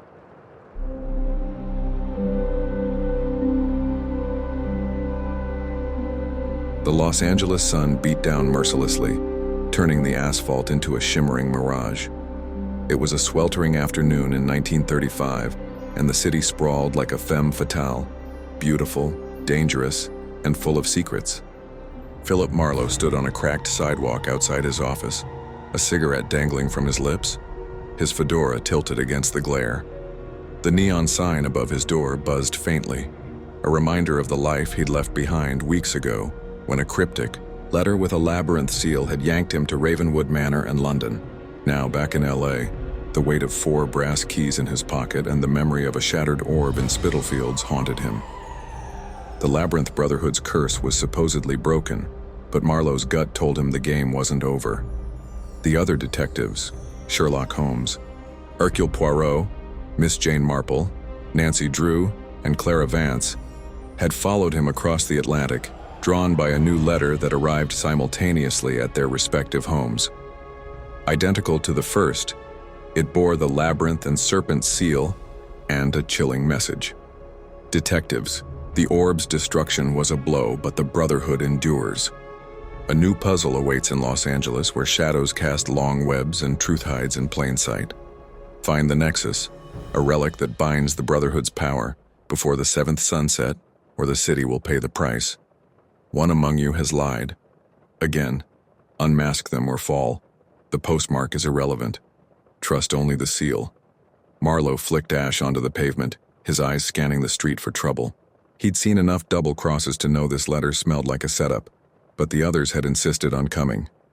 Holmes, with his cold logic, wanted to dissect the Brotherhood's endgame. Poirot, ever theatrical, saw it as a challenge to his little gray cells. Miss Marple, quiet but sharp, sensed a village-like conspiracy beneath LA's glitz. Nancy, young and fearless, couldn't resist a mystery.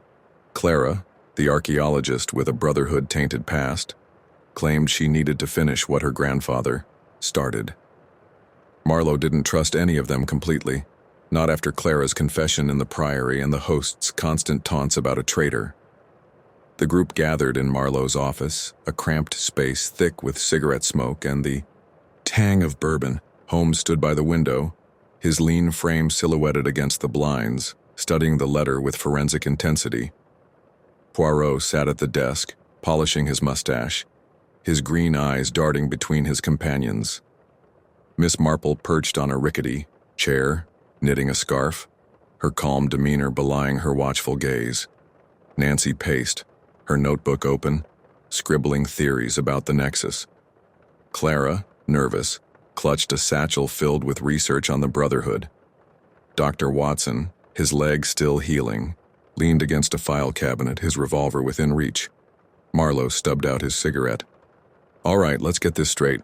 We're in my town now, and LA doesn't play nice. This Nexus, whatever it is, sounds like another Brotherhood trinket, and I'm betting it's buried in the underbelly. Downtown, Chinatown, or maybe the docks. The clue about shadows casting long webs screams corruption. Cops, politicians, or worse." Holmes, without turning, replied, "Your assessment is crude but not inaccurate, Marlowe. The Nexus, given the Brotherhood's history, is likely a ritual object, perhaps a conduit for their so-called forbidden knowledge. The long webs suggest a network, organized crime perhaps, or a secret society embedded in the city's power structure." Poirot nodded, tapping his cane. "Oui, a network, like the threads of a spider.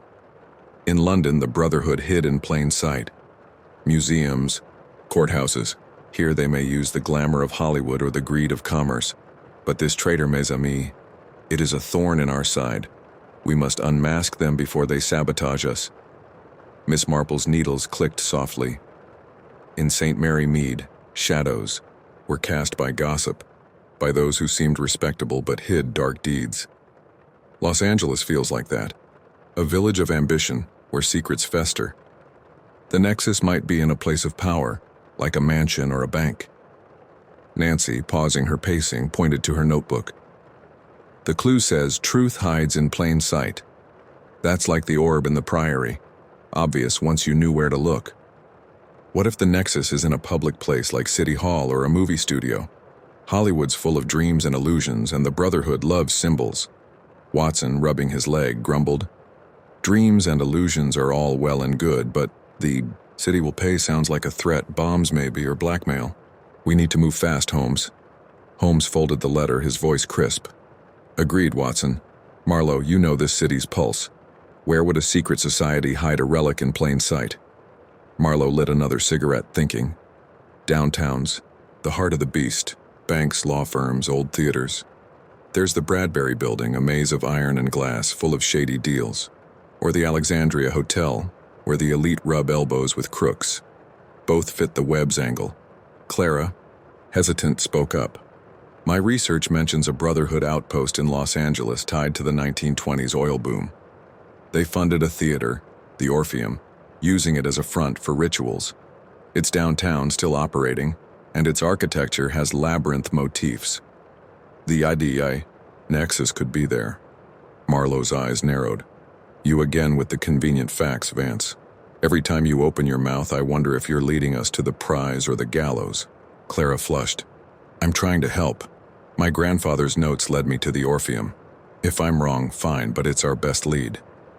Poirot raised an eyebrow. "Mademoiselle Vance, your passion is noted, but your grandfather's shadow looms large. We shall investigate this Orpheum, but with caution." Miss Marple's voice was gentle but firm. "In my village, those who knew too much were either victims or culprits. Miss Vance, your knowledge is a gift, but also a danger. We'll follow your lead, but we'll watch our backs." Holmes, decisive, said, "To the Orpheum, then. Marlowe, arrange transport. We move as a unit, and we trust no one, not even each other." Marlowe called a contact for a car, and within an hour the detectives were weaving through LA's chaotic streets. Downtown was a jungle of Art Deco towers and neon signs, its sidewalks teeming with hustlers and dreamers. The Orpheum Theater loomed ahead, its marquee blazing with lights, its facade adorned with serpentine carvings that made Nancy gasp. "Look at that! It's like the Priory's frescoes. Clara's right. This place is Brotherhood territory." The theater was closed, but a side door stood ajar as if inviting them in. Marlowe, his .38 drawn, led the way. "Stay sharp. LA's got a way of biting when you least expect it." Inside, the Orpheum was a cathedral of faded opulence. Velvet curtains, gilded balconies, and a stage that whispered of forgotten performances. The air was thick with dust and the faint scent of incense, unsettlingly reminiscent of Ravenwood's crypt. Holmes's lantern illuminated a chandelier shaped like a labyrinth, its crystals glinting ominously. Poirot, surveying the auditorium, murmured, "A stage for secrets, no? The nexus. It is here, hidden where the audience would never look." Miss Marple, her eyes scanning the balconies, said, "In St. Mary Mead, the church hall hid treasures in plain sight, under floorboards, behind panels. This theater feels the same. We should check the stage." Nancy, already climbing the stage stairs, called, "There's a trapdoor here. It's got a lock shaped like the labyrinth seal. Our keys might fit." Marlowe, wary, joined her. "Easy, kid. Trapdoors in places like this usually lead to trouble. Let's make sure we're not walking into a coffin." Holmes examined the lock, inserting the 4 keys one by one. Each clicked, but the trapdoor remained sealed. "A 5th key is required," he said. "The nexus must be the final piece, not a key itself. The clue, truth in plain sight, suggests it's nearby." As they searched, a low hum filled the theater and the chandelier began to spin, casting labyrinthine shadows across the walls. The host's voice, cold and modulated, echoed from hidden speakers. "Detectives, the nexus awaits below, but truth demands a price. Unmask the liar among you, or the theater becomes your pyre. You have 1 hour." The door slammed shut, and a faint hiss signaled gas leaking from the vents. Watson coughed, his eyes watering. "Not again. Holmes, we need to move." Marlowe, cursing, smashed a window to vent the gas while Nancy and Clara searched for an override. Poirot, his composure strained, shouted, "The liar! We must name them, as in the crypt. Who hides the truth?" Miss Marple, her needles still, spoke calmly. "In my village, lies were uncovered by watching patterns. Small slips, inconsistencies. Someone here knows more about the nexus than they've said." All eyes turned to Clara, but she shook her head. "It's not me. I've told you everything. My grandfather, the Brotherhood, the Orpheum. I'm not lying." Marlowe, his gun, trained on her, growled, "You've got a knack for being at the center of this, Vance. Spill it or I'll assume you're our Judas." Holmes, his voice sharp, intervened. "Enough, Marlowe. Accusations without evidence are useless. We search for the nexus and the fifth key. The trapdoor is our goal." Nancy, prying at the trapdoor, found a hidden panel nearby, revealing a brass plaque with a labyrinth puzzle. "Look, it's like the museum vault. We need to align the paths." Poirot, his grazed hand throbbing, stepped forward. "Allow me, mademoiselle. The little gray cells excel at such riddles." But as Poirot worked, Marlowe noticed a flicker of movement in the balcony, a figure cloaked in shadow watching them. "We've got company," he hissed, raising his gun. The figure vanished, but a gunshot rang out, grazing Marlowe's shoulder. He cursed, diving for cover. Holmes, quick as a cat, sprinted toward the balcony, Watson limping behind. "Stay. With the puzzle," he shouted. "Marlowe, guard the women." Marlowe, blood seeping through his jacket, muttered, "Great. Another scar for the collection." Poirot solved the puzzle, and the trapdoor clicked open, revealing a spiral staircase descending into darkness. Nancy's flashlight illuminated carvings of serpents and labyrinths, identical to Ravenwood's. "This is it. The nexus is down. There." The detectives descended, Marlowe and Watson guarding the rear. The staircase led to a subterranean chamber, its walls lined with mirrors that reflected a central pedestal. On it sat the nexus, a crystalline sphere, smaller than the orb, pulsing with an inner light that formed labyrinthine patterns. Around it were 5 slots, each shaped for a key. Holmes approached, his eyes wary. "The nexus as promised, but the 5th key is missing, and the host demands a liar's name." Miss Marple, studying the mirrors, murmured, "These mirrors show more than our faces."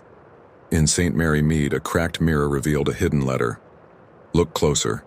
Nancy, peering into a mirror, gasped. "There's writing. It's reversed, but it says, 'The liar's truth is in their past. Name them and the nexus is yours.'" Marlowe, his shoulder throbbing, snapped, "Enough games. I'm naming Vance. She's been too cozy with the Brotherhood's secrets." Clara, tears in her eyes, shouted, "I'm not the liar. I've risked everything to help you." Poirot, his voice grave, said, "No, Monsieur Marlowe. The liar is not Mademoiselle Vance. It is Monsieur Holmes." The chamber fell silent, the accusations seismic. Holmes's eyes narrowed. "Explain yourself, Poirot. This is no time for theatrics." Poirot, unflinching, pointed. "Your logic, it is flawless, but too perfect. In Ravenwood, you knew the chandelier's levers. In London, you anticipated the museum's vault. Your letter, did it truly come from the host, or did you write it to draw us here? Your past, Monsieur Holmes, hides a connection to the Brotherhood. I sense it." Holmes's face was stone. "Preposterous. My actions have been transparent. You deflect, Poirot, to protect yourself." Miss Marple's voice cut through the tension. "Gentlemen, this is no village quarrel. In St. Mary Mead, truth came from evidence. Monsieur Poirot, what proof do you have?" Poirot hesitated, then produced a crumpled note from his pocket. "This fell from Monsieur Holmes's coat in the museum. It bears the labyrinth seal and a message. Guide them to the nexus and your debt is paid." Holmes's eyes flashed. "That is not mine. You planted it, Poirot, to frame me." The mirrors glowed, and the nexus hummed, its slots aligning. The host's voice boomed. "The liar is named, but the truth is deeper. Insert the keys and claim the nexus, or die." Nancy, trembling, inserted the 4 keys, but the 5th slot remained empty. Clara, desperate, shouted, "The 5th key! It's in the mirrors! The Brotherhood hid it in plain sight!" Marlowe, despite his wound, smashed a mirror, revealing a hidden compartment. Inside was the fifth key, engraved with a serpent and a mask. He tossed it to Nancy, who inserted it, unlocking the nexus. The sphere flared, projecting a vision, a map of LA with red lines marking key locations: City Hall, the docks, a studio in Hollywood. The host's voice returned. The nexus reveals the Brotherhood's web. Destroy it and their power crumbles. Spare it and they rise. Choose but know the traitor's lie still festers. Holmes, his voice cold, said, "Destroy it. The Brotherhood ends here." Marlowe, ignoring his pain, fired his .38, shattering the nexus. The chamber shook, but no trap sprang. The mirrors darkened and the host's voice whispered, "The web is broken, but the spider lives. Leave, and beware the liar's shadow." The detectives emerged into the Orpheum, the theater, silent. Poirot's accusation hung heavy, but Holmes's denial held firm. Clara, shaken, vowed to track the Brotherhood's remnants. Marlowe, bandaging his shoulder, muttered, "This city's got enough shadows without that cult. Let's call it a day." Miss Marple, her eyes sad, said, "In St. Mary Mead, truth was never simple. We've won, but at a cost. The liar's shadow follows us." As they parted, the LA sun sank, casting long webs across the city. The Brotherhood was weakened, but the traitors' identity and their motive remained a puzzle, one that promised to haunt them all.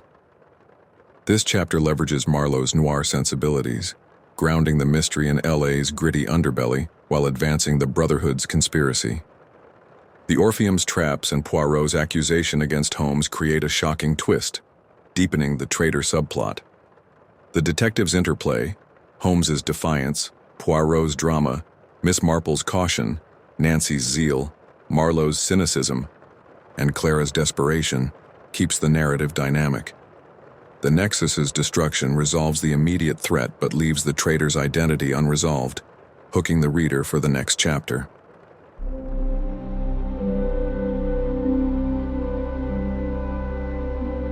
The Los Angeles twilight painted the city in hues of amber and shadow, its neon signs flickering like false promises. Nancy Drew stood outside the Orpheum Theater, her auburn hair catching the last rays of sunlight, her notebook clutched tightly in one hand and a flashlight in the other. The weight of the 4 brass keys in her satchel, each engraved with a serpent and a symbol of sin, felt heavier than ever, though the 5th key and the nexus they'd destroyed in the theater's subterranean chamber lingered only in memory. The Labyrinth Brotherhood's web was supposedly broken, but the host's final words, "the spider lives," echoed in her mind, a warning that the game was far from over.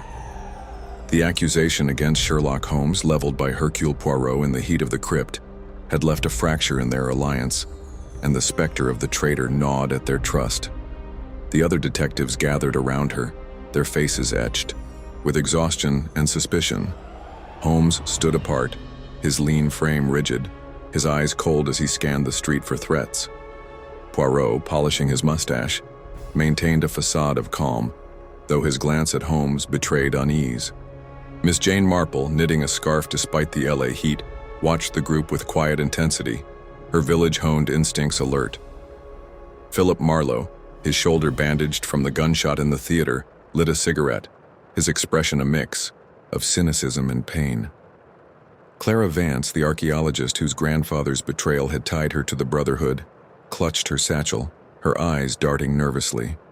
Dr. Watson, leaning on a makeshift cane, winced with every step, his loyalty to Holmes unwavering despite Poirot's claims.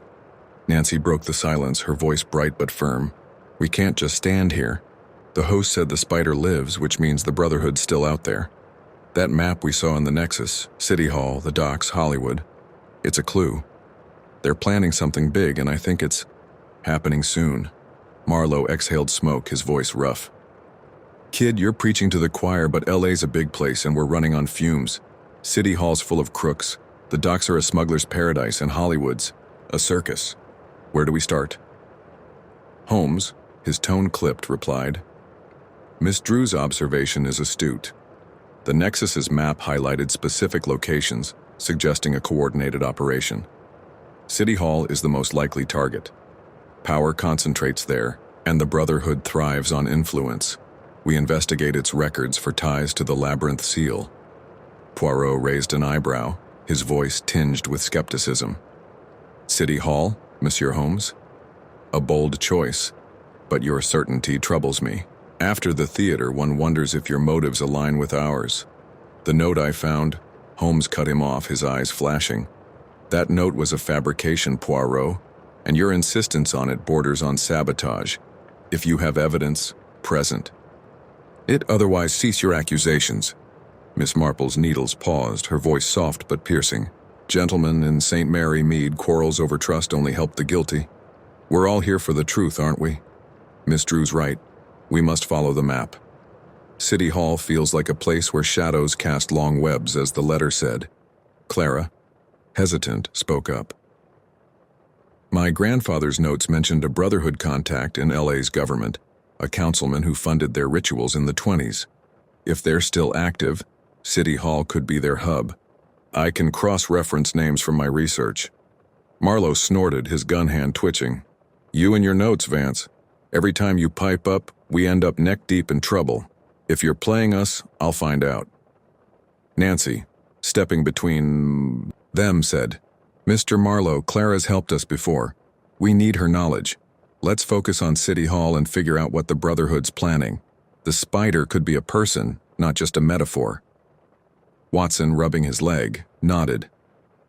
The girl's got a point. If the Brotherhood's got a man in City Hall, we need to move before they pull whatever stunt they've got planned. Holmes, what's the play?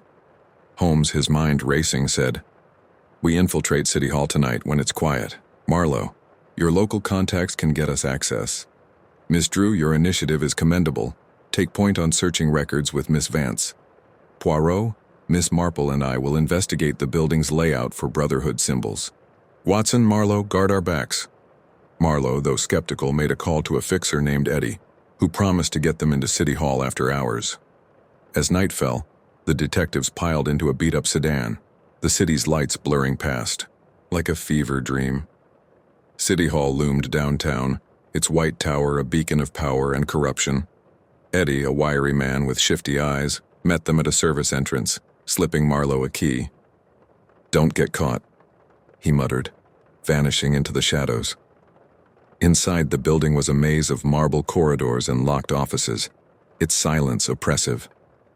Nancy's flashlight swept the walls, revealing faint carvings, labyrinths and serpents etched into the stone, barely visible. This place is Brotherhood territory, she whispered. They've been here for years. Holmes, examining a carving, nodded. These are recent, overlaid on older masonry. The Brotherhood has maintained a presence, likely through bribes or blackmail. We must find their records. Poirot, his cane tapping softly, murmured, A presence, yes, but also a purpose. The spider, it weaves its web here, controlling the city's strings. We seek not just records, but intent. Miss Marple, peering at a directory, said, In my village, the post office kept secrets in plain sight. Ledgers, letters. The council, chambers, or the archives might hold what we need, but we must be careful. Spiders don't like their webs disturbed. Clara, flipping through her grandfather's notes, pointed to a name. Councilman Harold Grayson. He was linked to the Brotherhood, in the 20s, and his family's still influential. If he's the spider, his office is our target. Marlowe, his shoulder aching, muttered, Grayson, huh? I've heard of him. Old money. Dirtier than a back alley bar. Let's pay him a visit. The detectives split up, Nancy and Clara heading to the archives, while Holmes, Poirot, and Miss Marple searched the council chambers. Marlowe and Watson guarded the corridors, their weapons ready. The archives were a labyrinth of filing cabinets and dusty ledgers, the air thick with the scent of ink and mildew. Nancy, her flashlight steady, rifled through folders, her intuition guiding her. Look for anything with Grayson's name or the labyrinth seal, she told Clara. Clara, nervous but focused, pulled a file marked Grayson Trust. Inside was a ledger detailing payments to a shell company, Serpent Holdings, linked to properties across LA. including the Orpheum and the docks. "This is it," Clara said. "The Brotherhood's funding network. Grayson's their spider, or at least their puppet."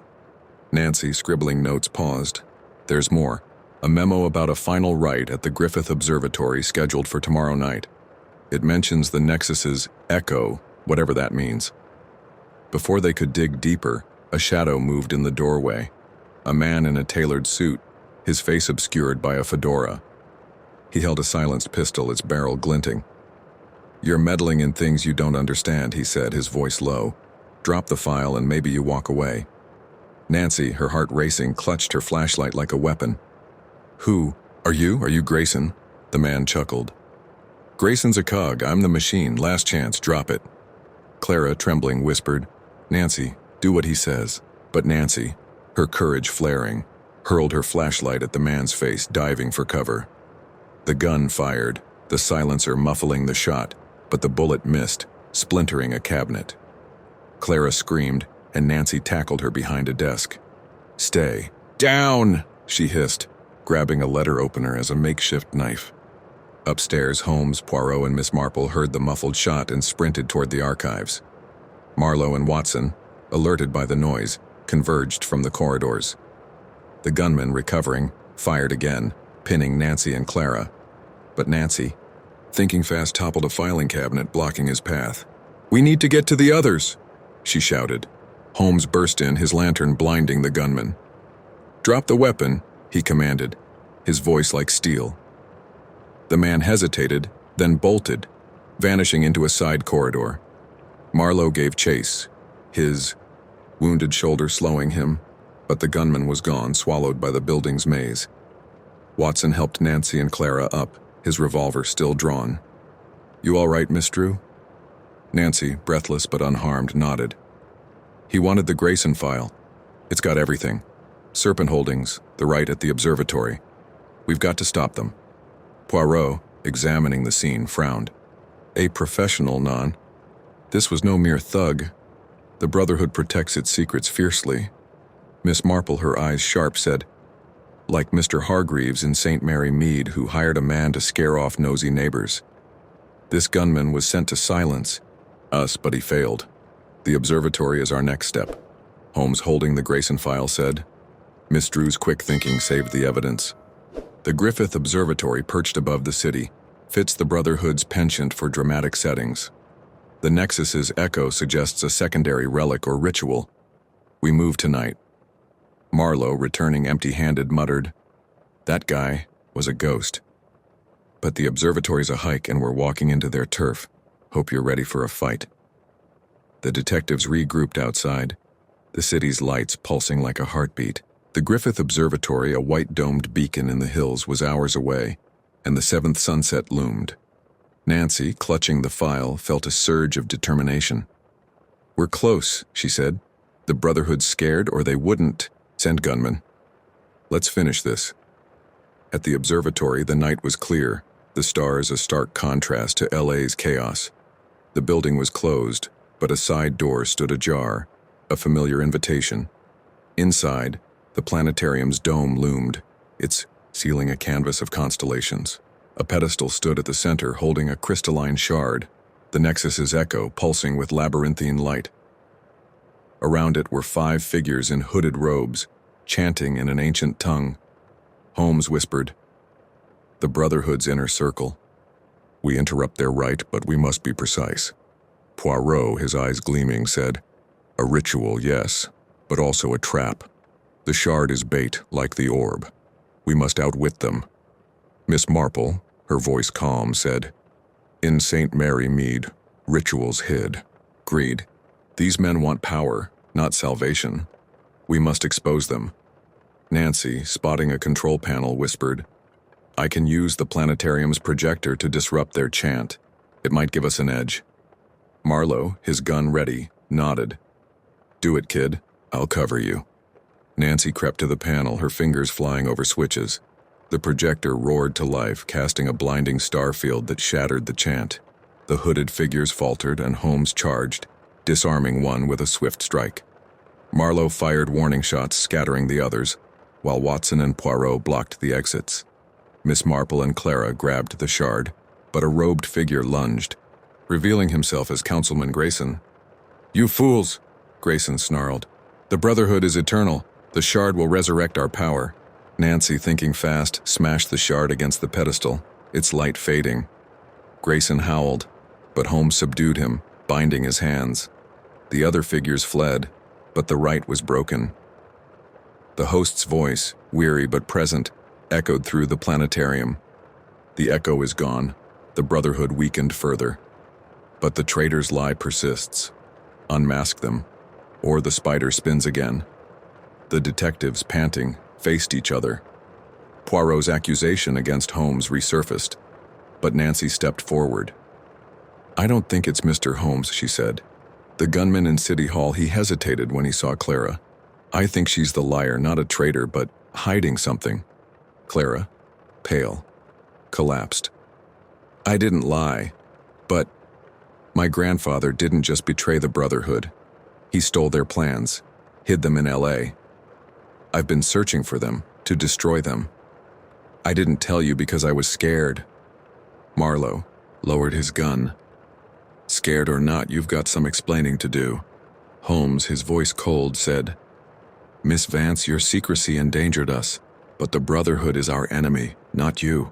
Where are these plans?" Clara, tears streaming, said, "The docks, a warehouse owned by Serpent Holdings. I'll take you there." The detectives left Grayson for the police, heading to the docks under a blood-red moon. The warehouse was a fortress of crates and shadows, but Nancy's flashlight found a hidden safe, its lock bearing the labyrinth seal.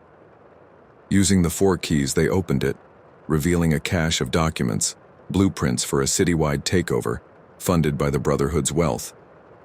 Holmes burned the mirror, plans, the flames casting long shadows. "The spider's web is ash," he said, "but the traitor's shadow remains." Miss Marple, her eyes sad, murmured, "In St. Mary Mead, truth healed wounds. We've won, but trust is our cost." As dawn broke, the detectives parted, their alliance frayed but victorious. Nancy, boarding a train home, clutched her notebook, her heart heavy but hopeful.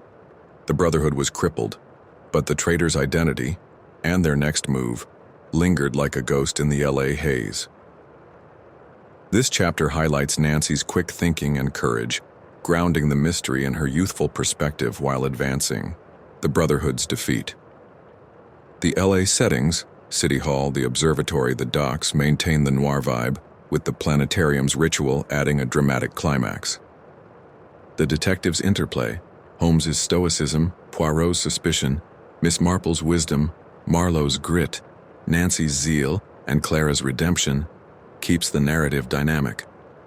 Clara's confession resolves part of the traitor subplot, but the host's warning leaves enough mystery to hook the reader.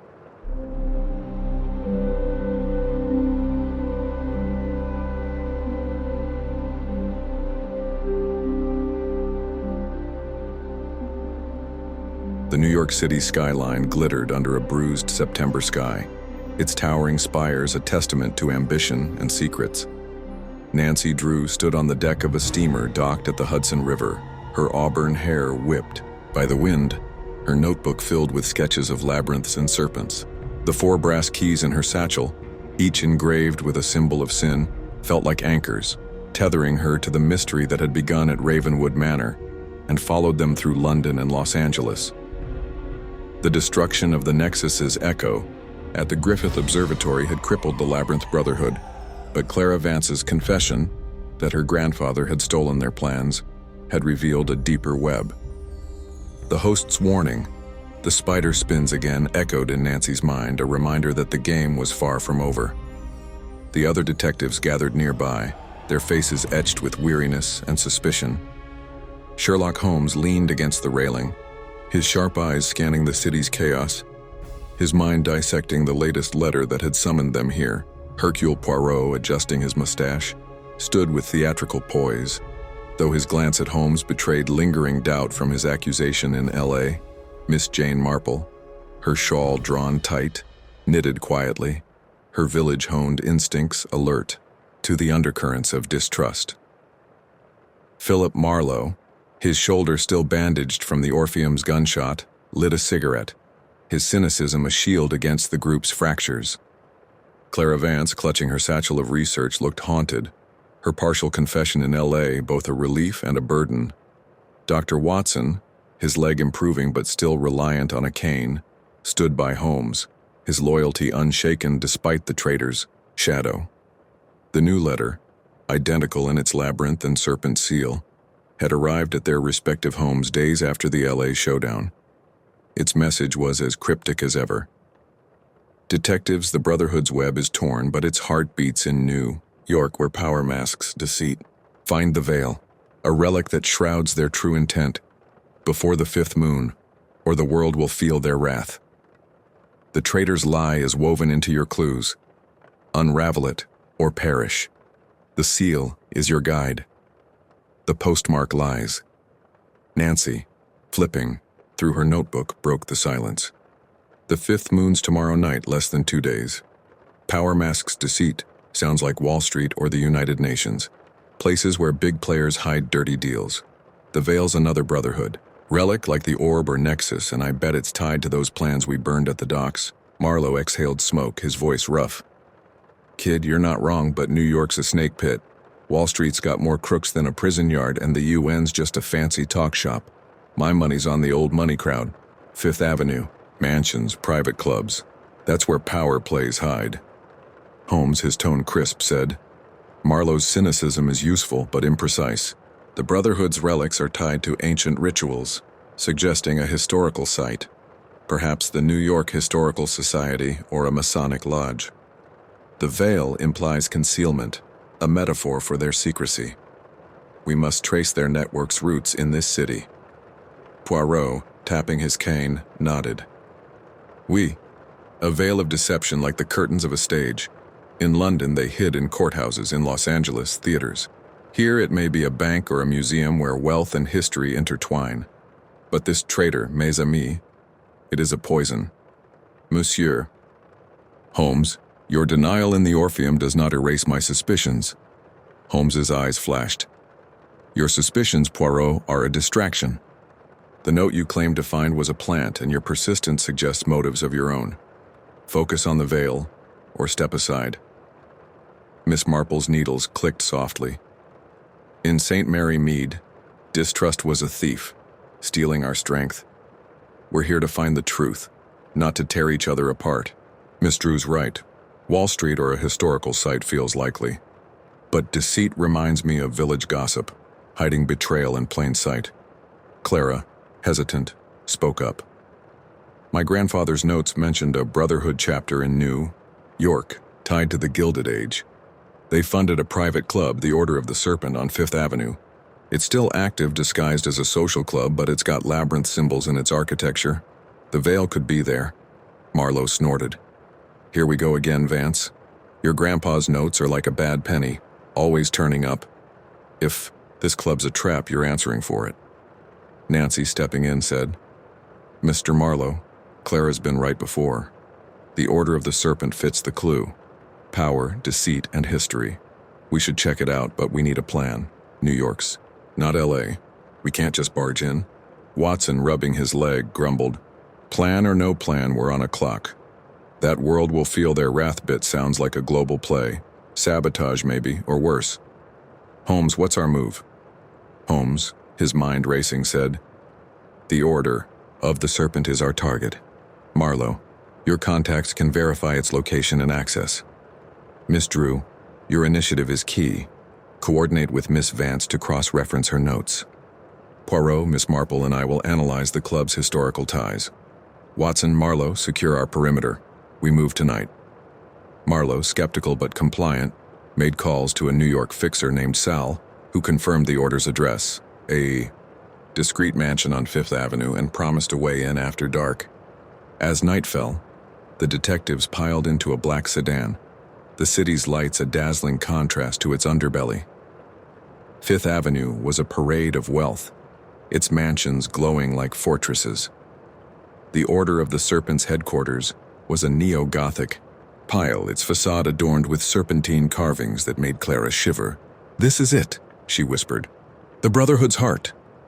The front gate was locked, but Sal's key opened a side entrance leading to a service corridor. Marlowe, his .38 drawn, took point. "Stay sharp. This place reeks of trouble." Inside, the mansion was a labyrinth of opulence. Marble floors, crystal chandeliers, and walls lined with portraits of stern men, their eyes glinting with labyrinth seals. The air was heavy with incense echoing Ravenwood's crypt. Nancy's flashlight revealed a hidden door behind a tapestry, its frame etched with serpents. "This has to lead to the veil," she said, her voice steady despite her racing heart. Holmes examined the door, inserting the 4 keys. Each clicked, but a 5th slot remained empty. As in LA, a final key is needed. The veil is beyond, but the clue, power masks deceit, suggests it's guarded by deception. Poirot, his eyes gleaming, murmured, "A deception, yes. Like a magician's trick. The veil is not just a relic, it is a symbol of their control, hidden where the powerful gather." Miss Marple, peering at a portrait, said, "In St. Mary Mead, secrets were kept in plain sight. Locked drawers, false bottoms. This mansion feels the same. The veil might be in a ceremonial room, like a lodge." As they searched, a low hum filled the corridor and the chandeliers flickered. The host's voice, cold and modulated, echoed from hidden speakers. "Detectives, the veil awaits, but deceit demands a price. Name the liar woven into your clues, or the mansion becomes your tomb. You have 1 hour." The door locked behind them, and a faint hiss signaled gas seeping from the walls. Watson coughed, his cane clattering. "Blast it, Holmes. Not again." Nancy, quick thinking, smashed a window to vent the gas, while Marlowe and Clara searched for an override. Poirot, his composure fraying, shouted, "The liar! We must name them as before. Who hides the truth?" Miss Marple, her voice calm, said, "In my village, lies were patterns, slips, glances, the clues, Ravenwood, London, LA. Point 2, someone who's always 1 step ahead, guiding us subtly." All eyes turned to Holmes, but Nancy stepped forward. "It's not Mr. Holmes. I've been watching, like Miss Marple taught me. The liar's someone who's been too quiet, blending in. I think it's Dr. Watson." The room froze, the accusation a thunderbolt. Watson's face paled. "Me? Nancy, that's absurd. I've been with Holmes through it all. Nearly died. For it." Holmes's eyes narrowed. "Miss Drew, explain. This is a grave charge." Nancy, her voice steady, said, "In Ravenwood, you were always at the back, watching. In London, you got hurt, but it kept you out of the museum vault. In LA, you stayed outside the planetarium, guarding the exit. Your injuries, they're real but convenient. And the host's clues about the traitor always mention loyalty, like they're mocking it.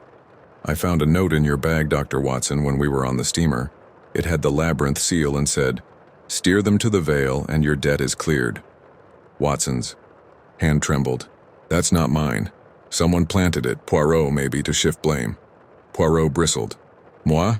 I exposed Monsieur Holmes's note, but I do not stoop to framing loyal friends. Mademoiselle Drew, your instinct is bold, but misguided." Miss Marple's eyes twinkled. "In St. Mary Mead, truth came from the smallest details.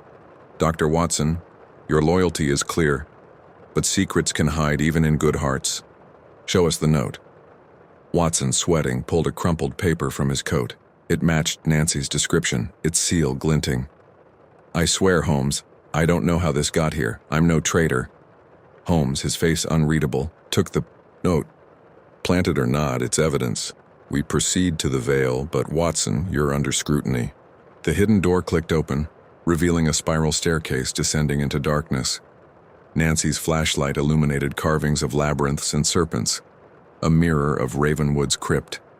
The staircase led to a subterranean chamber, its walls lined with mirrors reflecting a central pedestal.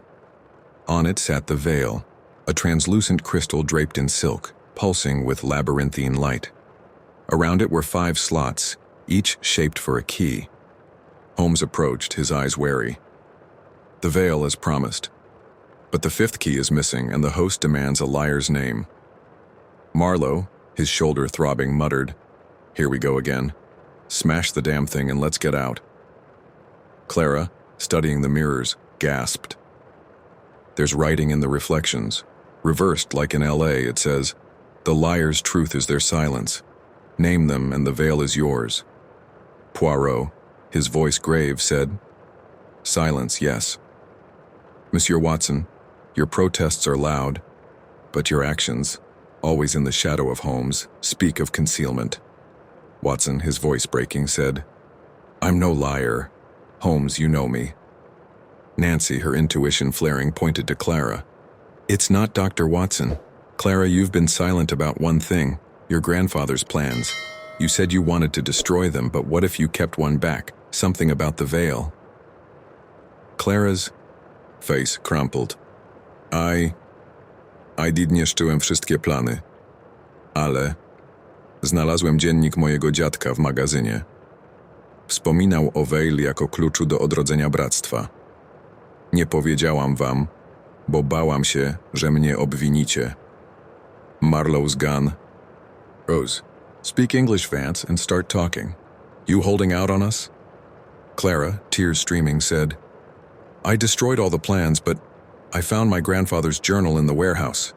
It mentioned the veil as the key to the Brotherhood's rebirth. I didn't tell you because I was scared you'd blame me." The mirrors glowed and the veil hummed, its slots aligning. Holmes, quick to act, inserted the 4 keys, but the 5th slot remained empty.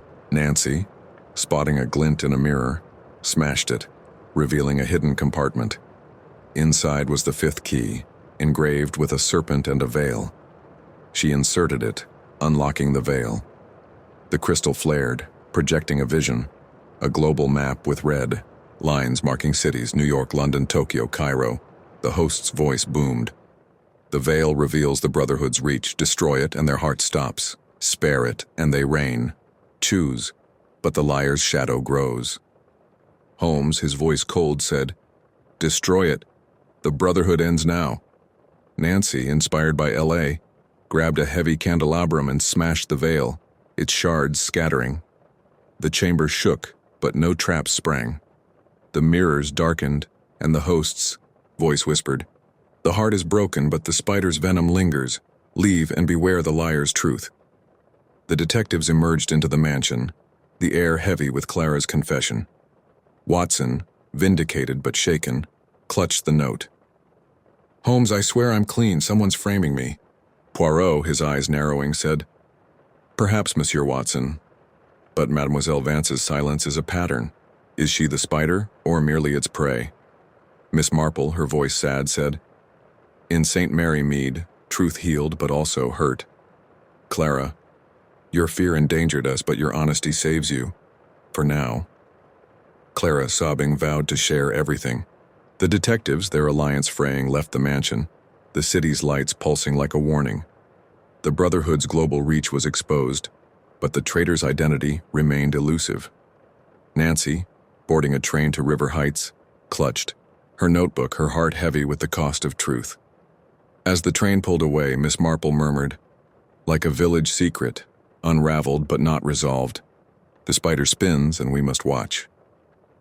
This chapter intertwines the clues from Ravenwood, London, and LA, revealing the Brotherhood's global ambitions through the veil. Nancy's insight drives the narrative, balancing her optimism with the group's paranoia. The New York setting adds urban complexity, while the mansion's Gothic echoes maintain continuity. The detectives' interplay, Holmes's logic, Poirot's suspicion, Miss Marple's wisdom, Marlowe's grit, Nancy's courage, and Clara's redemption, keeps the story dynamic. Clara's confession and the false accusation against Watson deepen the traitor subplot, hooking the reader for the next chapter.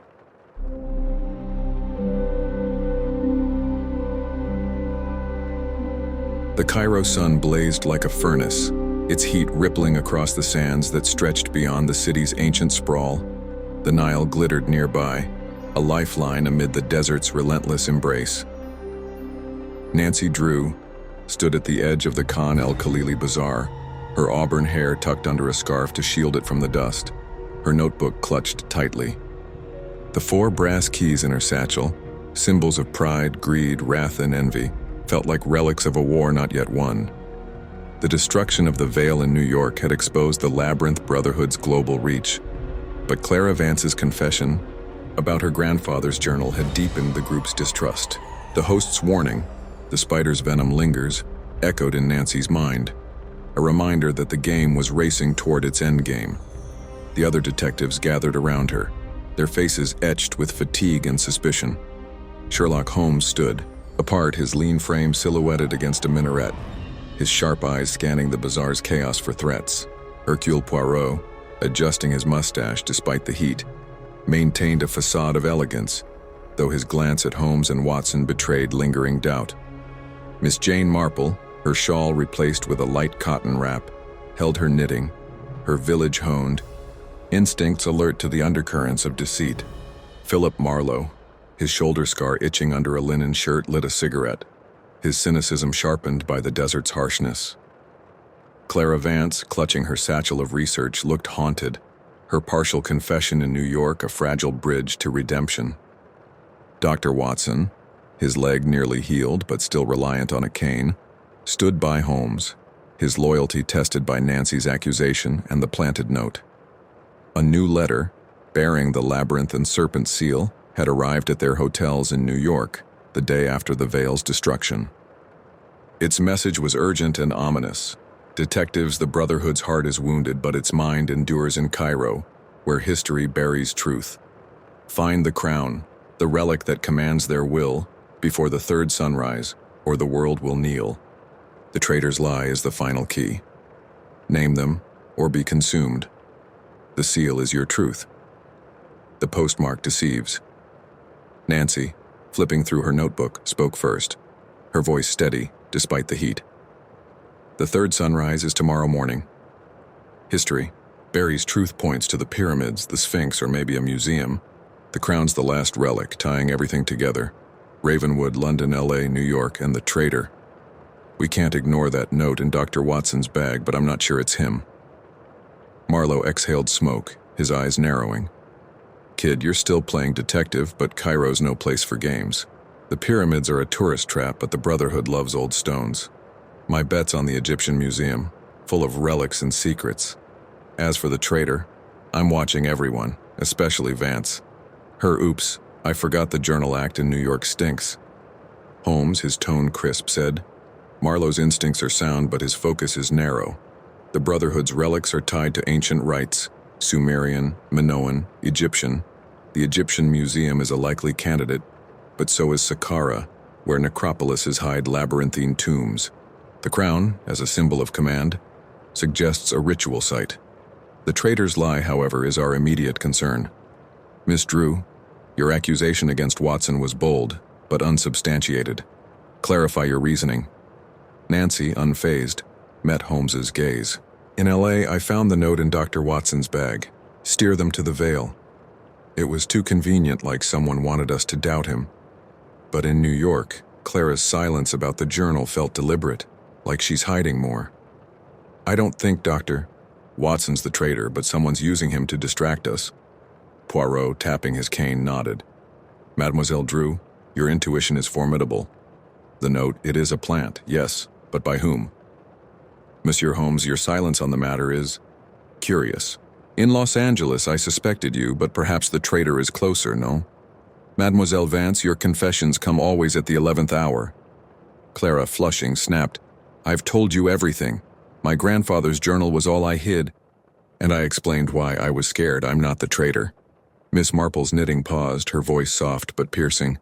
In St. Mary Mead, fear often masked guilt, but also innocence. Miss Vance, your heart is troubled, but your actions have helped us. The traitor's lie is woven into our clues, as the letter says. We must look at the pattern. Ravenwood's traps, London's trials, A's writes, New York's web. Someone has guided us subtly. Watson, gripping his cane, growled, Enough finger-pointing. That note wasn't mine, and I've bled for this team. The crown's what matters. Holmes, where do we start? Holmes, his mind racing, said, The Egyptian Museum is our first stop. Its collection includes artifacts tied to labyrinth cults, and the Brotherhood's presence in Cairo likely centers there. Marlowe, secure local contacts for access. Miss Drew, Coordinate with Miss Vance to cross-reference her research. Poirot, Miss Marple, and I will analyze the museum's layout for Brotherhood symbols. Watson, stay vigilant. Marlowe, skeptical but compliant, made calls to a Cairo fixer named Amir, who promised after-hours access to the museum. As dusk fell, the detectives navigated the bazaar's labyrinthine alleys, the air thick with spices and the hum of bartering. The Egyptian museum loomed ahead, its pink stone facade a fortress of history. Amir, a wiry man with a scar across his cheek, met them at a side entrance, slipping Marlowe a key. "Be quick," he whispered. "The guards are paid off, but not for long." Inside, the museum was a cavern of shadows, its halls lined with sarcophagi, statues, and glass cases of ancient relics. Nancy's flashlight swept the displays, revealing a basalt stele carved with a labyrinthine serpent. "This is it," she said. "It's from the Old Kingdom tied to a cult of Set. The crown could be nearby." Holmes examined the stele, his fingers tracing its grooves. The inscription mentions a crown of shadows, a relic used to bind souls to a deity's will. The Brotherhood likely adopted it. "We must find the chamber where it's stored." Poirot, surveying the hall, murmured, "A chamber, yes, but hidden, like the vault in London. The Brotherhood, they love their secrets, no? Look for a false wall or a sealed case."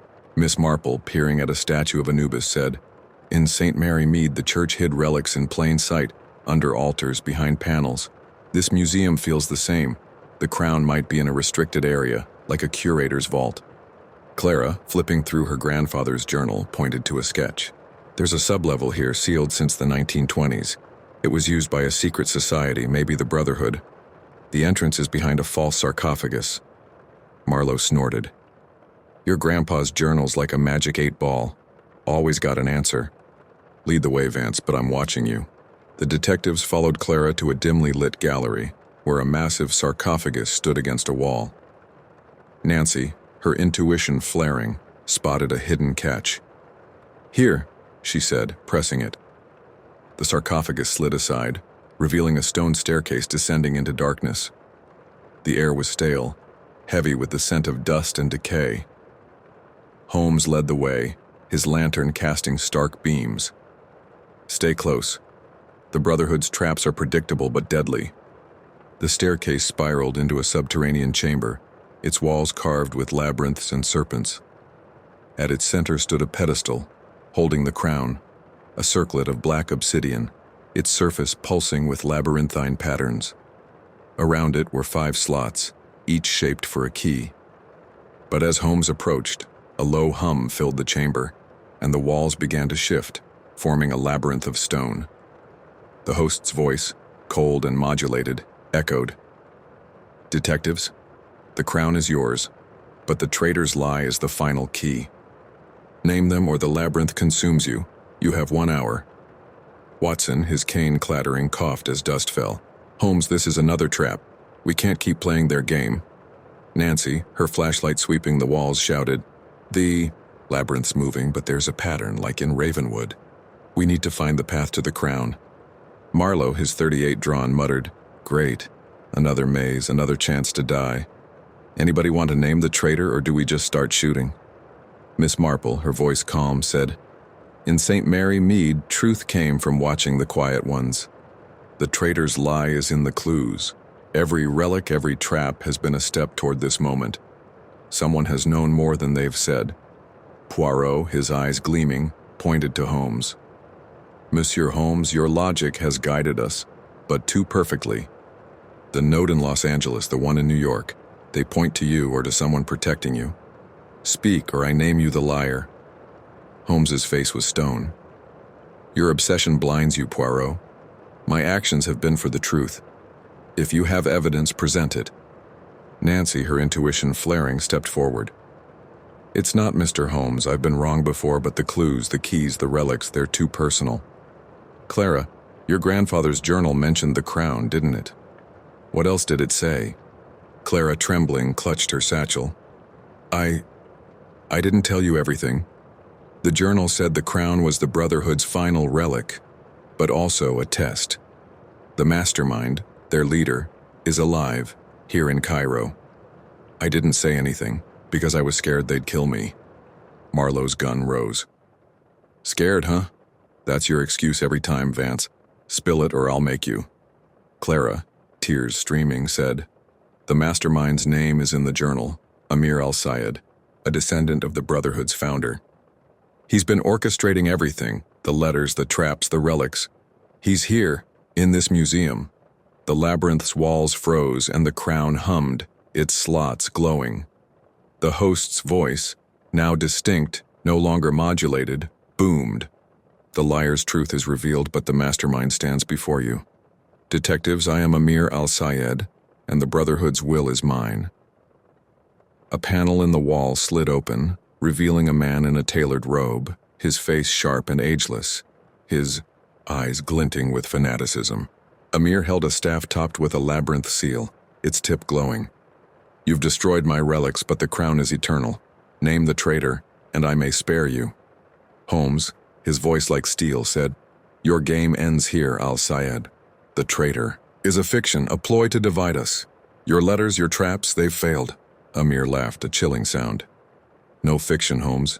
The traitor is real, and their lie has guided you to me. Name them, or die. Nancy, her heart pounding, scanned the group. It's not Clara.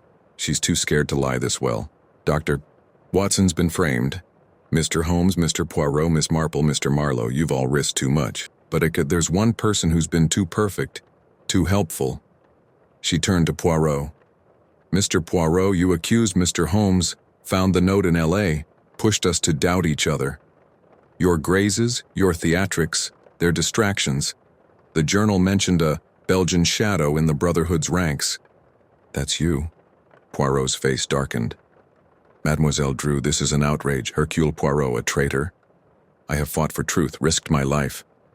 Miss Marple's voice cut through. In St. Mary Mead, the loudest denials hid the deepest guilt.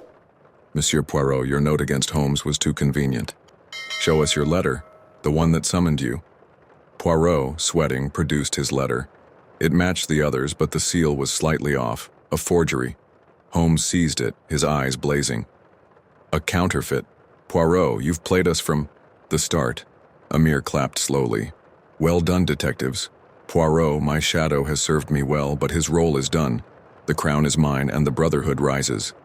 Poirot, cornered, drew a hidden pistol. But Marlowe was faster, tackling him to the ground. The gun skittered away, and Watson bound Poirot's hands.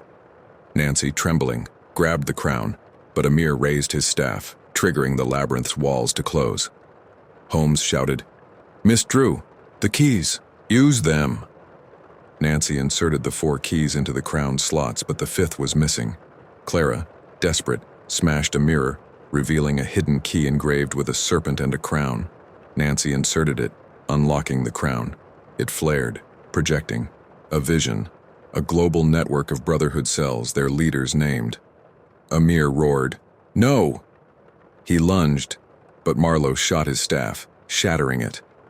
The labyrinth stopped, and the crown dimmed. Nancy, inspired by past victories, smashed it against the pedestal, its shards scattering. Amir fell to his knees, defeated. The Brotherhood is finished. The host's voice, Amir's, whispered, The mastermind falls, but the venom lingers. Leave, and carry the truth.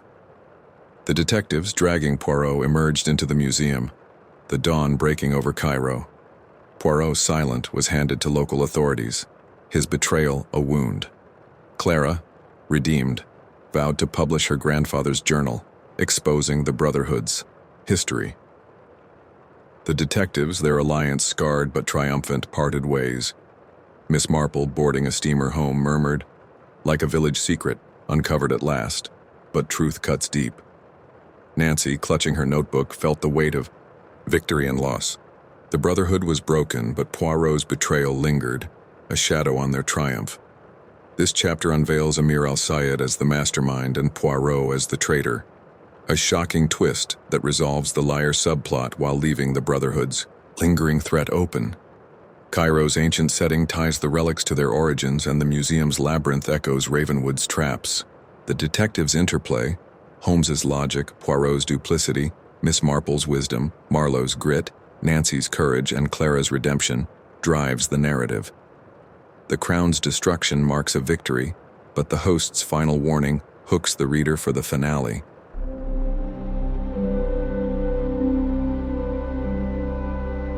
The final confrontation, Istanbul's skyline shimmered under a crescent moon, its minarets and domes a tapestry of east and west. The Bosphorus glinted like a blade, dividing the city between continents, its waters whispering secrets, older than time. Nancy Drew stood on a rooftop overlooking the Hagia Sophia, her auburn hair catching the night breeze, her notebook filled with sketches of labyrinths, serpents, and the relics they'd destroyed.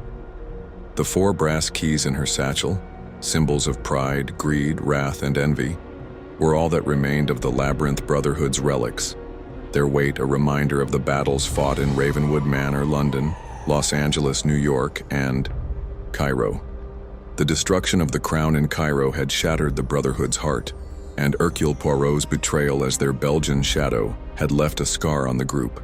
Yet the host's final words, "The venom lingers," had proven true, drawing them here for one last stand.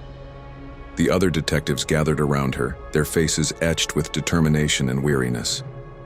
Sherlock Holmes stood at the roof's edge, his sharp eyes scanning the city's labyrinthine streets, his mind dissecting the final letter that had summoned them. Miss Jane Marple, her cotton wrap fluttering, clutched her knitting, her village-honed instincts alert to the faintest whiff of deceit. Philip Marlowe, his shoulder scar a dull ache, lit a cigarette, his cynicism tempered by a grudging respect for his companions.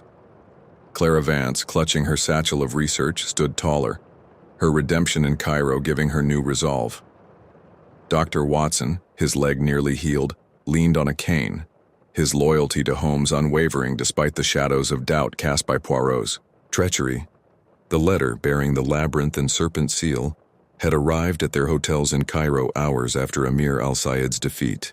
Its message was stark and final. Detectives, the Brotherhood's relics are dust, but its soul endures in Istanbul, where bridges bind and divide. Find the scepter, the relic that wields their legacy, before the second dawn, or the world will fracture. The traitor's venom is spent, but their shadow remains. Confront it or be lost. The seal is your truth. The postmark betrays. Nancy, flipping through her notebook, spoke first, her voice steady. The second dawns tomorrow morning, less than 12 hours. Bridges bind and divide points to the Bosphorus, maybe the Galata Bridge or a place like the Topkapi Palace, where history and power meet. The scepter's the last relic, and I think it's tied to everything we've learned, the orb, the nexus, the veil, the crown. But the traitor's shadow. Poirot's gone, so what's left? Marlowe exhaled smoke, his eyes narrowing. Kid, you're sharp, but Istanbul's a maze. The Topkapi's a fortress full of old knives and older grudges. My money's on the Grand Bazaar. Crowded, crooked, perfect for hiding a cult's last toy. The traitor's shadow? Could be Poirot's contacts, or someone else he tipped off.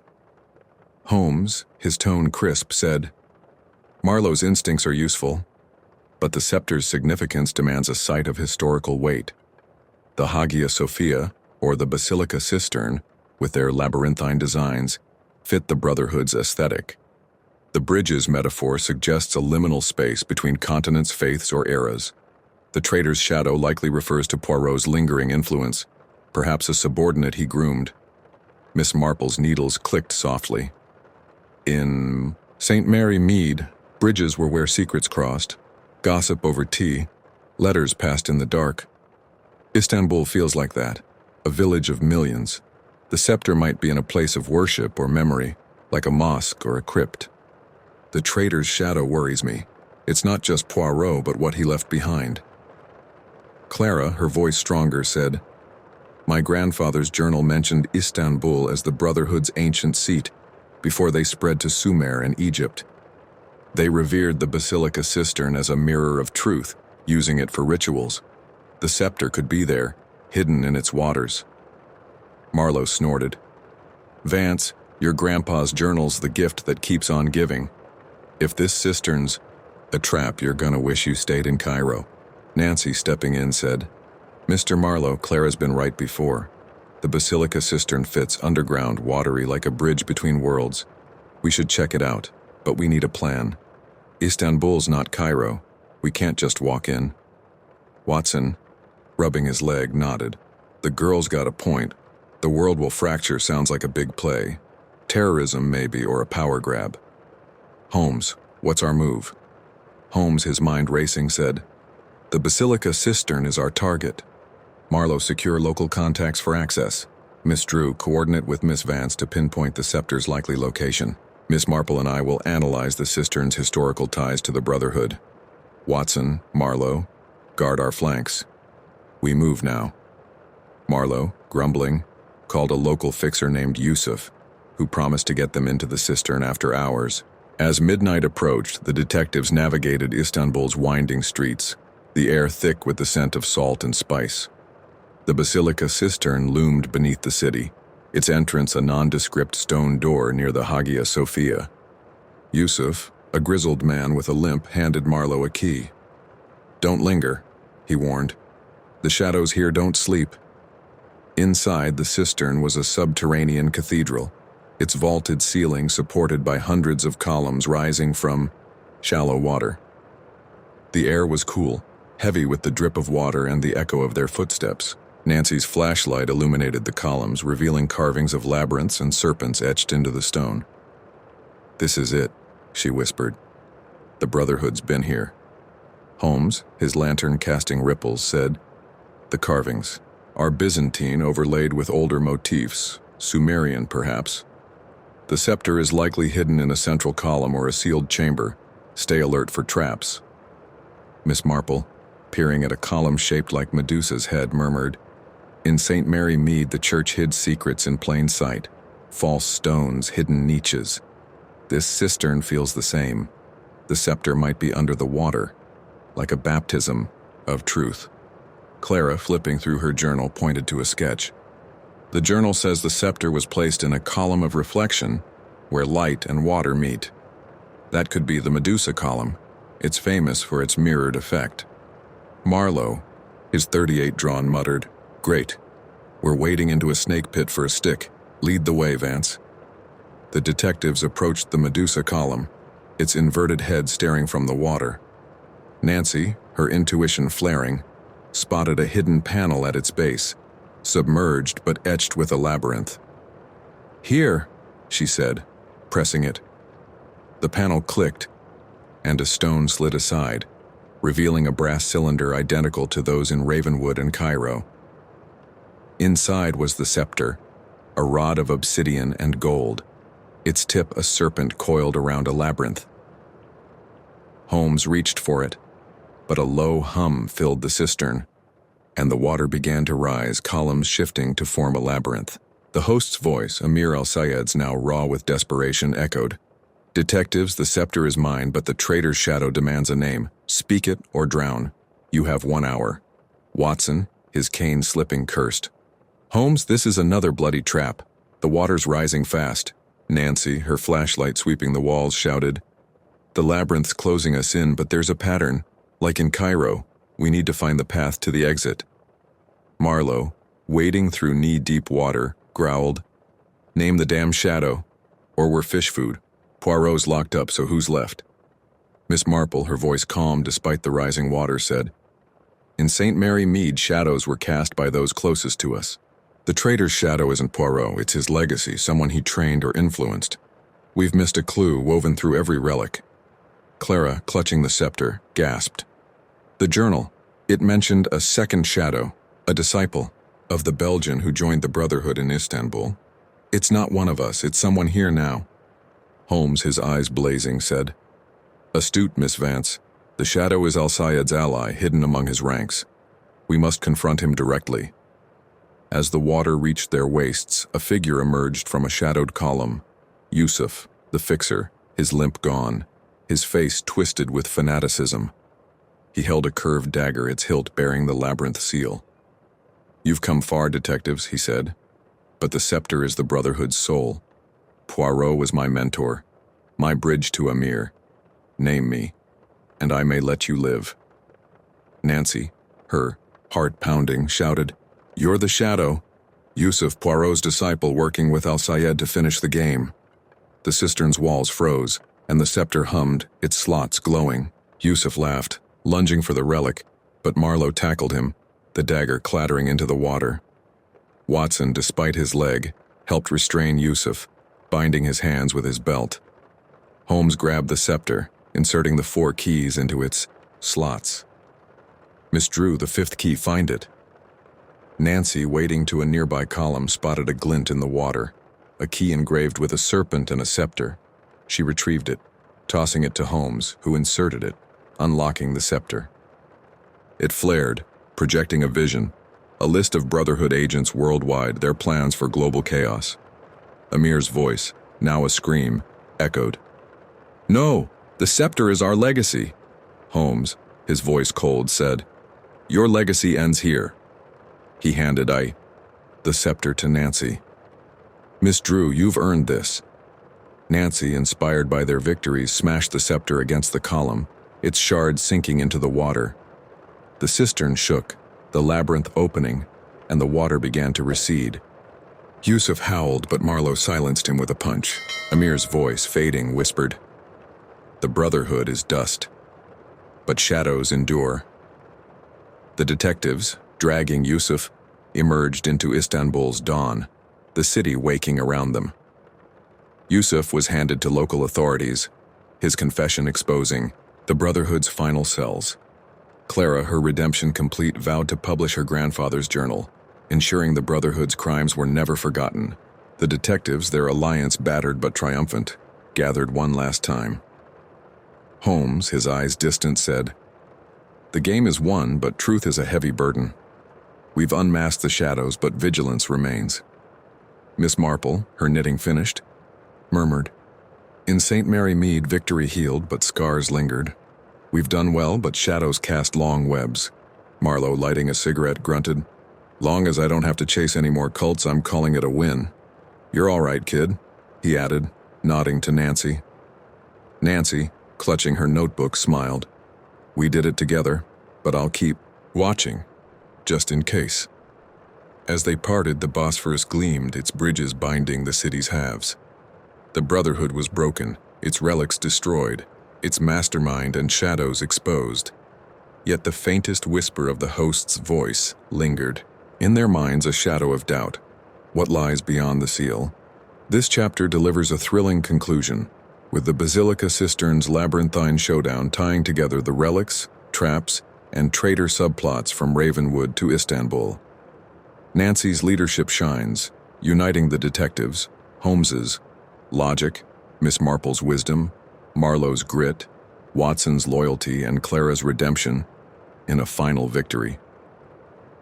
Istanbul's liminal setting bridges the saga's global journey, and the scepter's destruction resolves the Brotherhood's threat while leaving a subtle hook for future mysteries. The detectives' interplay ensures a dynamic, satisfying end.